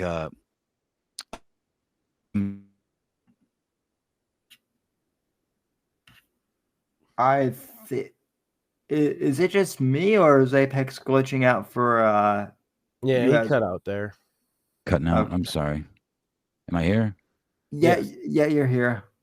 Oh, I was just saying I love the Right to Offend naming. It's perfect. Like it's very good as an overall ethos message. And again, Max, I've only been talking to you or known you as of fairly recently, but knowing Sammy and the kind of work we've done for years prior, it's more that's kind fitting than I even thought. No, I literally couldn't have imagined a better like if I was trying to do the same idea and come up with like a media company for Sammy, I couldn't have thought of anything better. It's perfect. I mean, I thought Next Gen Conservative was pretty cool at the time, but Right to Offend, I didn't even think of that name. It's perfectly provocative without being. It's perfect. It's right there. It's provocative without, again, saying anything specific. So right, it's going to get the right attention, and also probably trigger the right people just off of just off of the surface. And express right up front, but we don't give a fuck. We're not like caring about your delicate little feelings, right? We're just people. It's the whole point, I think, is people just calling it like they see it, and not really being kind of anti-grift. Help. Yeah. Well, yeah. Go ahead, Sammy. Well, and I think anti-grift and anti-old people. Holy shit, Mort! I forgot you were here, buddy. Well, I wasn't for like 10 minutes. Oh, okay. Well, it depends on what your definition of an old person is, too, I guess. So, old stodgy motherfucker that won't change. There's some young ones of them too. Yeah. Yeah, but no, sure. Of course, then we say anti-grift, but Sam's book is doing awesome. Honestly, I honestly hate that word. I'm sorry to cut you off. But that's an actual product. Yeah, no. Look, there are a lot of quote unquote grifters that actually sell. Depending on your opinion, not for me necessarily, but there are people that are quote unquote grifters by the large majority of at least people I circle with that are just. I mean, I don't know. I guess there's always some gray area there, but I'm not a big fan of the term because the whole fucking internet is a grift if you break it down far enough. For sure. Yeah, so, I used to prefer the term e-beggar, right? Because then you can spot what the difference is right up front, Like DSP. Yeah, it's a good example. Look, I even... as much as I hate to say this, like, I don't even think the grift, well, no, it does. No, I was going to say, I don't think the grift term applies to Owen even anymore and the shit that he used to pull and has been pulling, but he is a straight up scammer and he's very much a grifter. But what he provided for his audience was some sort of community, some comedy, a sense of family. It was all bullshit. It was all a lie. Right. So that I guess ultimately is what a grifter is. That's kind of what I mean. Yeah. He never sold anything. Insincere. It's just selling your personality, your quote unquote personality. That's what I think a grifter is. If you're not offering any, even that's kind of rough because that's all Sammy's really doing. And there's nothing wrong with like just putting yourself out there and people paying you for your opinion. You know what I mean? And the difference is we have selling his wheelchair.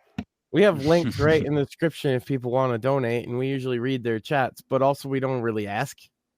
Yeah. I that's what I see as the difference. Maybe that's a really fine nuance. To get even I would kind of agree with Max. I mean, my whole thing is like I don't push donos like a lot. I know, but like people are certainly welcome to hit that super chat. But I guess like I've encountered a lot of people that like frequently are like, come on, we need like X donations within like the next. Yeah, we show the book like once an hour. Shout out to Cheapy in the chat. She's right. Lack of substance. Yes, I was going to say that as well. Yeah. Thank you, Mort. But I'm going to be honest. I'm going to be honest with you guys. I think there is an area between that you should be hitting. I don't think there's anything at all wrong for reminding your audience that they can donate if they want to. Oh yeah. You know what I mean? It's just like kind of just forget, to be honest with you. it's just there is some sort of psychological trigger that it's the same reason to this day, and for the last probably 10 fucking years, any like remotely big YouTube channel is going to remind you to subscribe and hit that notification bell. Oh, Now they that do works, it more, sure. Especially they do it when more, they don't have to. It doesn't cost anything. Those are the easy ones to get. Yeah, of you're not wrong. course, yeah, Yeah. of course. But there's a difference between Mersh and his ilk just literally begging his audience and also often berating them. You know, when you rely on that as your income, it's one thing, but it is important to remind the audience that, hey, it helps the show. This show would, every dollar that you donate helps the show. It's not like it, you know what I mean? It makes for a better show. So if you would like Sammy to have a shirt buttoned properly or or a I don't know if you could, I don't know if we could buy that. I'm just kidding, man. That's the first thing I thought of. But no, like just anything. I mean, if you want, certainly the book has been immensely helpful. Show the cripple hair.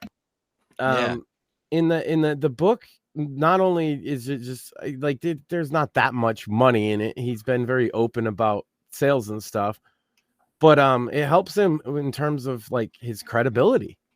You know, of course. It's opened so many doors. And so that's why we've been kind of focused on just the book. It's been super helpful.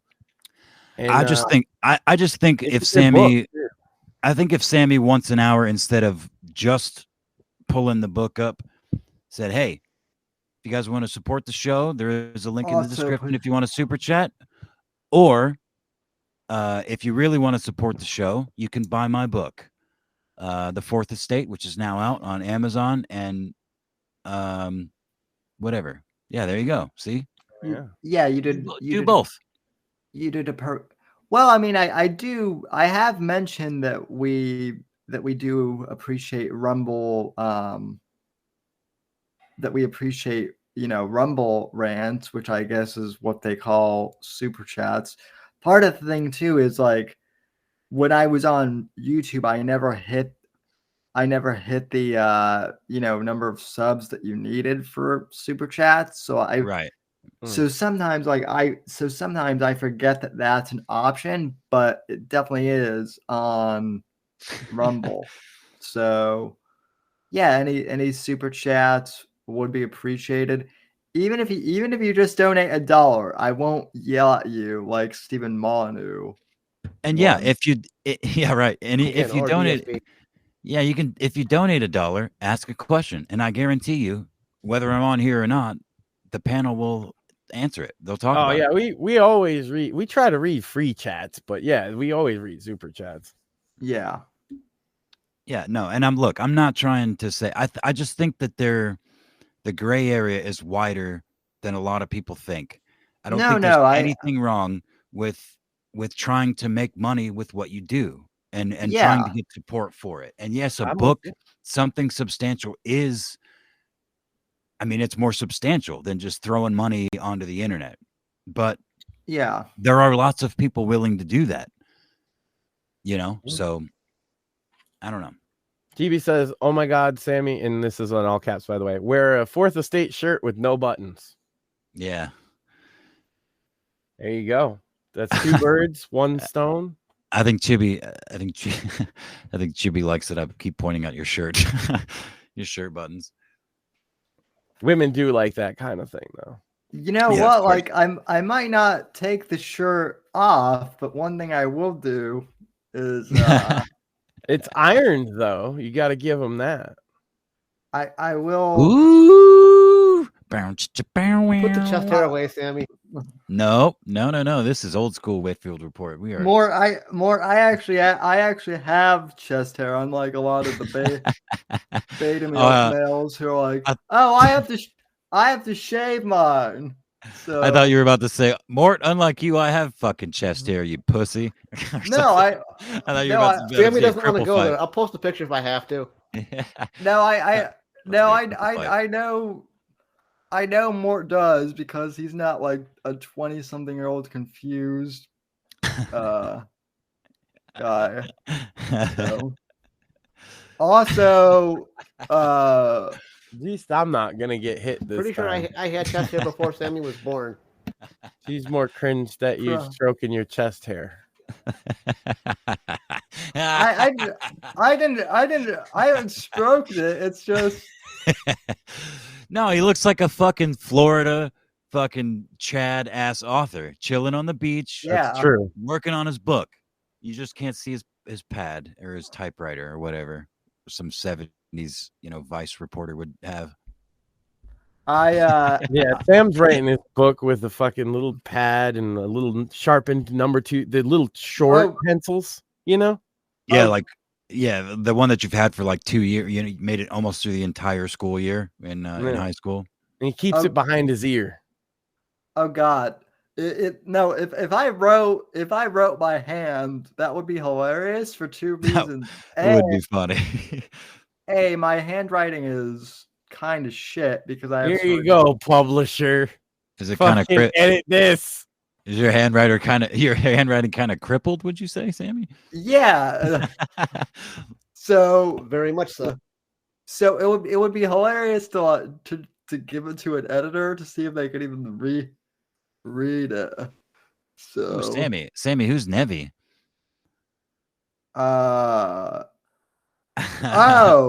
Nevi, that's is that your girlfriend? Yeah. That's never mind. We don't have to. That's our friend. He semi-cucked Johnny Fox out of his online girlfriend. Yeah. Which granted was not that hard to do. So No. But like I am not to be too egotistical, but I am pretty charming. Yes, sir. So, we need to clip that and put it on the soundboard. Yeah, Look, exactly. Not to be egotistical, but I am charming. There are few things ever in all the years I've been friends with Sammy that I've heard him say that were more true. So I think it's why we get along so well. We're both deathly charming young men. Yeah. That doesn't explain me. Well, sure it does. Yeah. I mean, you're married and got kids. You're clearly charming. You're just charming in the Black Dahlia Murder, I'm Charming song kind of way. You keep looking. You keep looking over there like you're gonna get hit, and I don't think you will. So no, I'm looking over at the eye rolling reactions to some of the things, particularly you stroking your chest hair, and then you said you didn't, and she looked at me like, is he serious right now? Well, right now I'm stroking my beard, so that I'm definitely doing. So Sammy opened up his shirt and was like, yeah. Yeah, that's right. I got him going. I'm sorry about that, guys. And then immediately forgot that he did that. Yeah, this is my little brother here. So yeah, and anytime I can, bully him into unbuttoning his wrongly buttoned shirt or, something like that. Well, hey, it looks more straight. The shirt looks straighter now, I guess. It certainly does. It also looks gayer. The collar on your he looks like a fucking 70s Vice reporter. Stop it. He might be a gay guy in the 70s, but he's definitely not. We all know that. I know. Certainly, if you're looking at him I'm just saying, yeah, it's a very 70s aesthetic there. Looks like he'd fit in right on Three's Company as the guy pretending to be gay. Well, no, I'm looking at this looking like I've kind of got a Raiders of the Lost Ark thing going. There you go, Raiders. Oh fuck! I am enjoying this way too much. Yeah. So now we've devolved to the topic is Sam's chest hair. You guys did that, not me.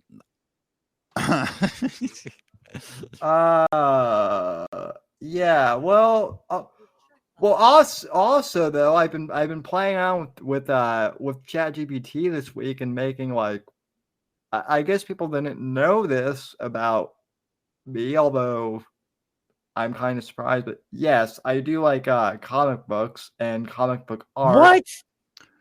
Oh, thank God! I thought you were about to come out as gay. Jesus Christ! Only for you, Ed Tech. So I'm for one am shocked, Sam. How have Yeah, you hid and this from us for for Johnny so long? Arcade. Yeah, and for Johnny Arcade. And it was never a secret. yeah, No, I made more a cool avatar. I made Morpheus like a cool like avatar. So You made it for him? yeah. And what? Using ChatGPT. Yeah, it's all over my Twitter now, and if let me pop in the. I also made new like cover art for the Whitfield report too. I saw that. I did see that, yeah. Which like that's the aesthetic that I like, that I've always wanted, but nobody, for some reason, there are very few artists who can actually draw in that like style. I've looked like seriously too. I bet you money, now that you have a reference with the one that you created with GPT, I bet you fucking money you could get something better for pretty cheap. Something, like more accurate, more detailed in that style, because you already now you have a reference, you know what I mean? Yeah, it is hard to beat $20 a month though for I would like to see a picture of him painted like right now. Of Sammy painted? Oh, Sammy's his current status just on the like screen. Screenshot from maybe one of the points where he was posing with a big smile. Right. Say Chibi's got a screenshot for already. For there we go. And then we have it painted and then hang it on the wall behind him like some kind of like fourth wall break. We'll just green screen that bitch in. We'll just put over the bookcase there, Sammy. We'll just put a green sheet, and then we'll just switch through fan arts of you looking sexy in your cripple chair or your computer chair, your crippled computer chair. If you want to see it, Apex, I just posted in the chat with the avatar on my account. Okay, I'm gonna check that out. It looks really good with my like black watch band too. Get him some of that like George Costanza style art, you know? Oh yeah. No, someone I forget which YouTuber it was, but someone photoshopped some YouTuber's face into the George Costanza paintings. Oh my God, I should do that. It's your face though. Don't end the show. Amazing. Yeah, that would be. Or you just do that pose. We could use that as like promo art. Hey, I'd be all for that. So, with a fucking rose in your teeth. Yeah, or maybe, I don't know. Were cigarettes like ever? I don't know. See, this is the other thing, is I don't smoke, but everyone in my books does, even though my books take place in like modern times. I do kind of like the idea that like in my universe people smoke for the cool aesthetic. Fair. Because why not? Because Noir did it. Yeah, I got yes. And because Norm Macdonald was right when he said Hey, I thought I would look cool if I smoked cigarettes, and wouldn't you know it, I did. I did. Yeah. Right. So, so, Sam in his like mid-20s picks up smoking just for the aesthetics. Yeah. Base. Dumb, but base. No, you know what you could do though? That would be a good grift, quote unquote, and people would call it a grift if you just took some super sexy pictures of you with lit cigarettes. You know what I mean? that would be a grift. Chibi says paint him like one of your French girls. At one point, Max, I did consider, like, I don't know, Apex, if you remember this, but at one point I did say that if we ever got banned off YouTube, that like we would have to move the show to OnlyFans. Oh yeah. Because Rumble didn't exist yet. And this is actually like one thing that I was actually thinking, like, I know that OnlyFans is like known for like the sex work thing or whatever you want to call it, but like there are actual other creators on there, I guess. That's just like Pornhub, actually. Pornhub has full like Call of Duty playthroughs and fucking Diablo, and it's a video platform. It's not exclusively a porn platform. Are you? Yeah, pretty sure.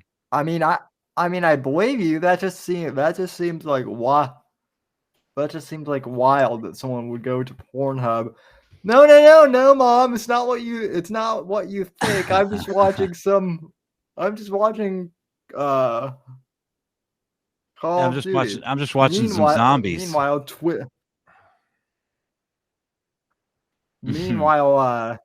Meanwhile, ironically, Twitch like has basically become Pornhub.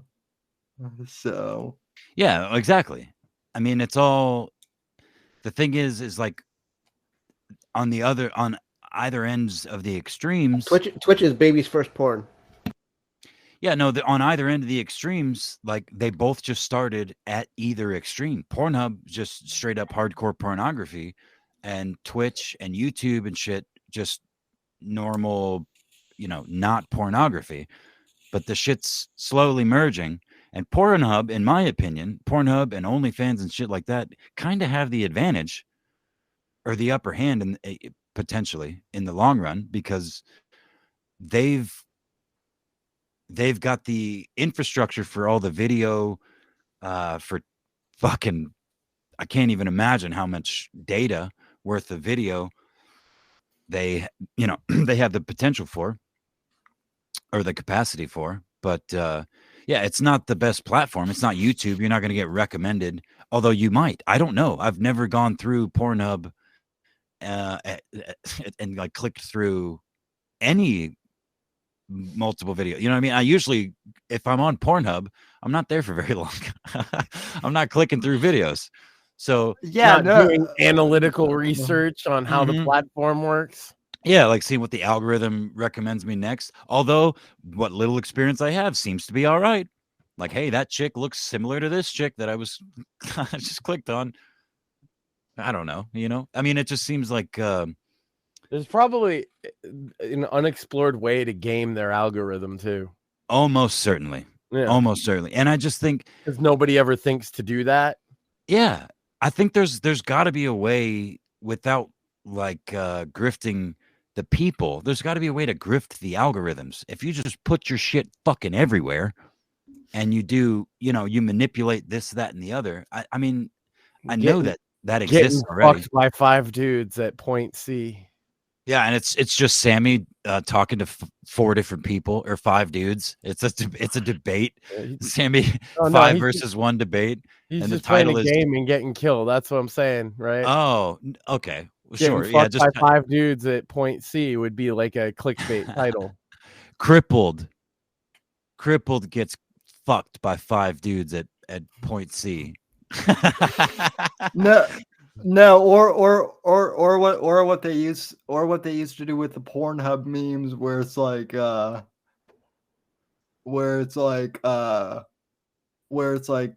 rich old guy blasts out like old woman, and it's Trump beating Hillary in like a debate or something like that. Right.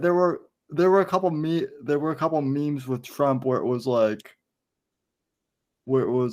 rich guy blasts like young Latina or something, and it would be I remember seeing one like elderly interracial couple fucks the entire country, and it's Joe Biden and Kamala Harris as like a Pornhub thumbnail. Yeah, like one of the like one of those. So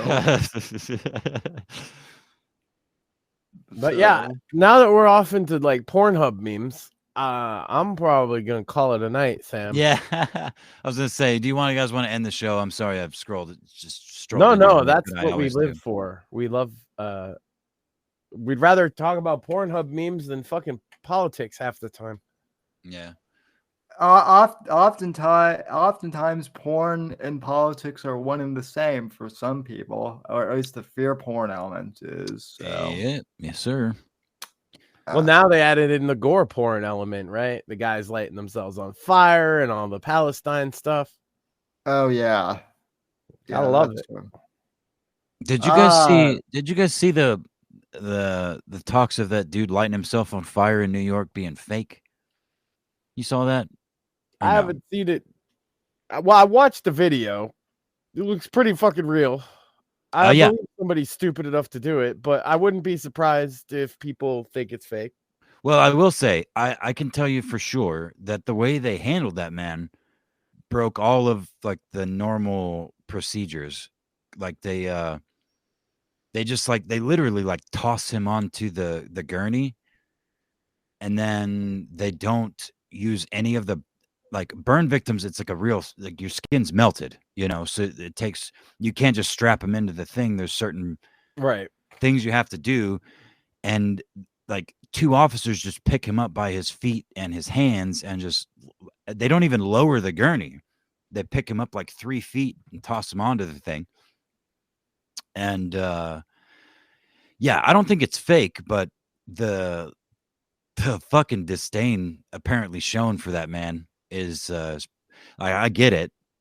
It's a pain in the ass for everybody, but if you're going to protect and serve, or take any kind of whatever oath to not harm people, it's just I don't know. It didn't sit well with me what I did see. But anyway, if you want to go, Max, Sam, if you want to kill the show, let's kill it. I'll just go back to chilling by myself. I'm just kidding. Well, yeah, I mean, who knows? My whole thing on that is I did hear the rumors that it was fake, but like, here's the thing. If it was, I don't know what it said. I don't know if this says more about me or society, but like, I think it is real. But if it was fake, I wouldn't be surprised either. Like if it came out. Yeah, it seems like, I mean, it's like the Boston bombing. The Boston bombing seems way more likely to be like not fake, because shit blew up for sure. But it seems an easier thing to pull off, because that was right there in fucking downtown New York City. There were hundreds of people and smelled burning flesh and hair and looked at the dude fucking burning to death. The video is only a couple feet away. Yeah, literally videos feet away. Now, I mean, could it be some Mission Impossible level shit where it's like a full body fucking like burn suit that smells like flesh and fucking hair? No, I don't think so. Well, he didn't, but I guess it's possible. He didn't behave like a burn suit. Because there's a specific way that you act when you have a burn suit on once you're on fire, because there's a limited time. Yeah. And that guy just kind of stood there. right? And then tried to like raise his hand up to do something, and then just kind of dropped. That's not how a burn suit would, because if you dropped like the way he did, kind of backwards in a burn suit, you'd probably die. Yeah. Yeah. You know, unless they're right there with the fucking fire extinguisher, which they weren't. To clarify, is this one of the commies? Is this one of the commies that lit themselves on fire? Or? I actually don't think that this guy's a commie. I think he's more. His big problem, if you can read his manifesto, and his big problem has to do with cryptocurrency and like the New World Order. You can classify him, but he also is a socialist. So I don't know. He did it because of Bitcoin, though. What I find funny is we can get that manifesto, but not Nashville. I mean, Bitcoin is a pretty stupid reason to light yourself on fire, but okay. No, I was just gonna echo what Craig from the Fake Untitled podcast said about the commies lighting themselves on fire, which is that they should all, light themselves on fire. So it certainly thins the herd of the most mentally ill, but that's the sad part. Is commie or not, these guys doing this are clearly mentally gone. Yeah, well, and there's no support. Obviously, nobody said to them, "Hey, are you feeling all right?" I don't know. I think it's tragic. It's a waste of life. Well, maybe someone did, and they might have said, "Oh, I'm fine." So yeah. I'm just saying the state of like we got mentally ill guys lighting themselves on fire in public now. Yeah, that's bad. That's commie or not, right? I think commie's not like a root cause of it necessarily. It seems to me the mental illness is the root cause. Well, that's the thing too, is we seem to be very selective about which mental health cases we champion too. Yeah, who's crazy and who's just the bad guys because they have a different opinion, right? Well, that, but I'm thinking kind of the flip side of like, if you're transgender, that's not, there's absolutely no mental illness there whatsoever. We can't even have a conversation about mental illness anymore. Right. So, but but speaking of mental illness, watch the newest Dave I put up of him just yelling about prostitutes for like 5 minutes. That was perfect timing. I'm like, hey, sorry about that, fellas. You're like, speaking of mental illness. Yeah. Damn. Yeah. No. My segue was to Dave. No, I know. I'm just the king of mental illness. Yeah. No. That is a good way of ending it, because mental illness can be sad, but it can also be very entertaining. So yeah. Oh no, it's often very funny from the outside looking in. But if you have, some, depending on the level, it would be terrible to be Dave. Sure. But watching Dave is hilarious. Yeah. Mm-hmm. Also, that changes when he becomes like harmful, right? Sure. Dave's not really harmful, so it's just kind of a grown man freaking out like a teenager, saying "fuck you, mom," and because he wishes he was in New York, and it's just kind of funny. I always leave the caveat that Dave will become a lot less funny if he was like a pedo or something, right? But that's just me. Until then, which the thing about Dave is he's such an asshole, nobody can get close enough for him to abuse. He's always like that. Always is he fucking in this character that's a fucking 90s edgelord dickhead. And so, because Because like women will see like the video, Dave versus Whammons, the first episode I did on him, or the first popular one, I guess. And they're just like, "Oh my god, this guy's such a creep." And I'm like, "Yeah, but it's impossible for him to be a creep because he's such a creep that women immediately get vibes of, I don't want to talk to this guy." So he can never really act on it, which is both hilarious and also like he's disgusting. Like half the video is him asking the most like inappropriate questions to women. What color panties do you wear? Do you have hair down there? What kind? Do you shave it? Do you trim it? Is it a landing strip? Do you have big boobs or small boobs? And then he'll repeat his list like 3 times. It's great. The funny thing is if he looked like either me or Tom Brady, he might be able to get away with those questions. I don't know. Yeah. I think Dave is, because Dave wasn't the weirdest looking guy. Dave's a pretty normal looking guy when he was younger. He's just so fucking off-putting. Yep. That a woman can't spend 3 seconds with him.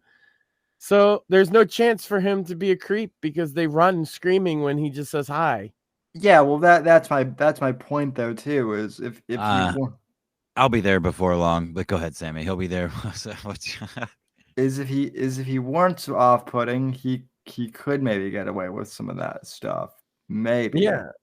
He could get away with a lot more than he does. He gets away with everything as it is. The funniest part is how angry he is about being moved to where he is now, because he's never been in a better living situation than now.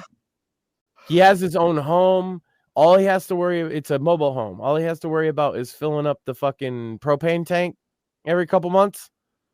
Yeah, but he just hates it there. And the reason he hates it there is like very typical, like autistic reasons. Like he can't go to his grocery store. He can't go to that one gas station that used to let him pump first and then pay. And this is driving him mad. But does the pineapple taste like pineapple? Yeah, and then he's doing taste test videos where he just repeats himself so many times that if I say, "What did the pineapple taste like?" my wife has like PTSD now. Oh no. Well, Max, you forgot. Why are the outlets upside down? Why? Oh yeah, just screaming.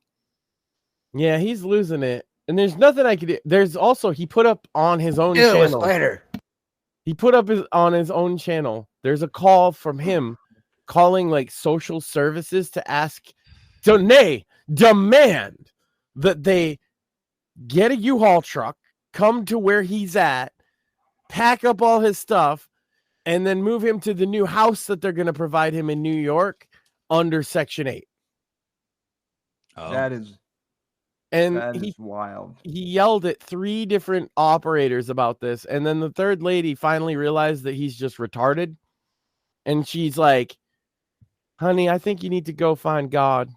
And told him to go to a church. Maybe the church will help you. Yeah. Dave. Anyway, that's a good way to end it.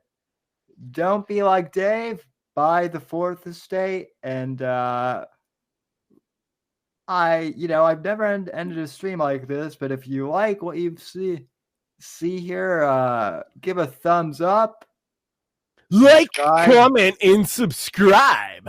Oh yeah, that's what it is. Like, comment, and subscribe, and hit the bell icon for more. But we're not on YouTube, so don't.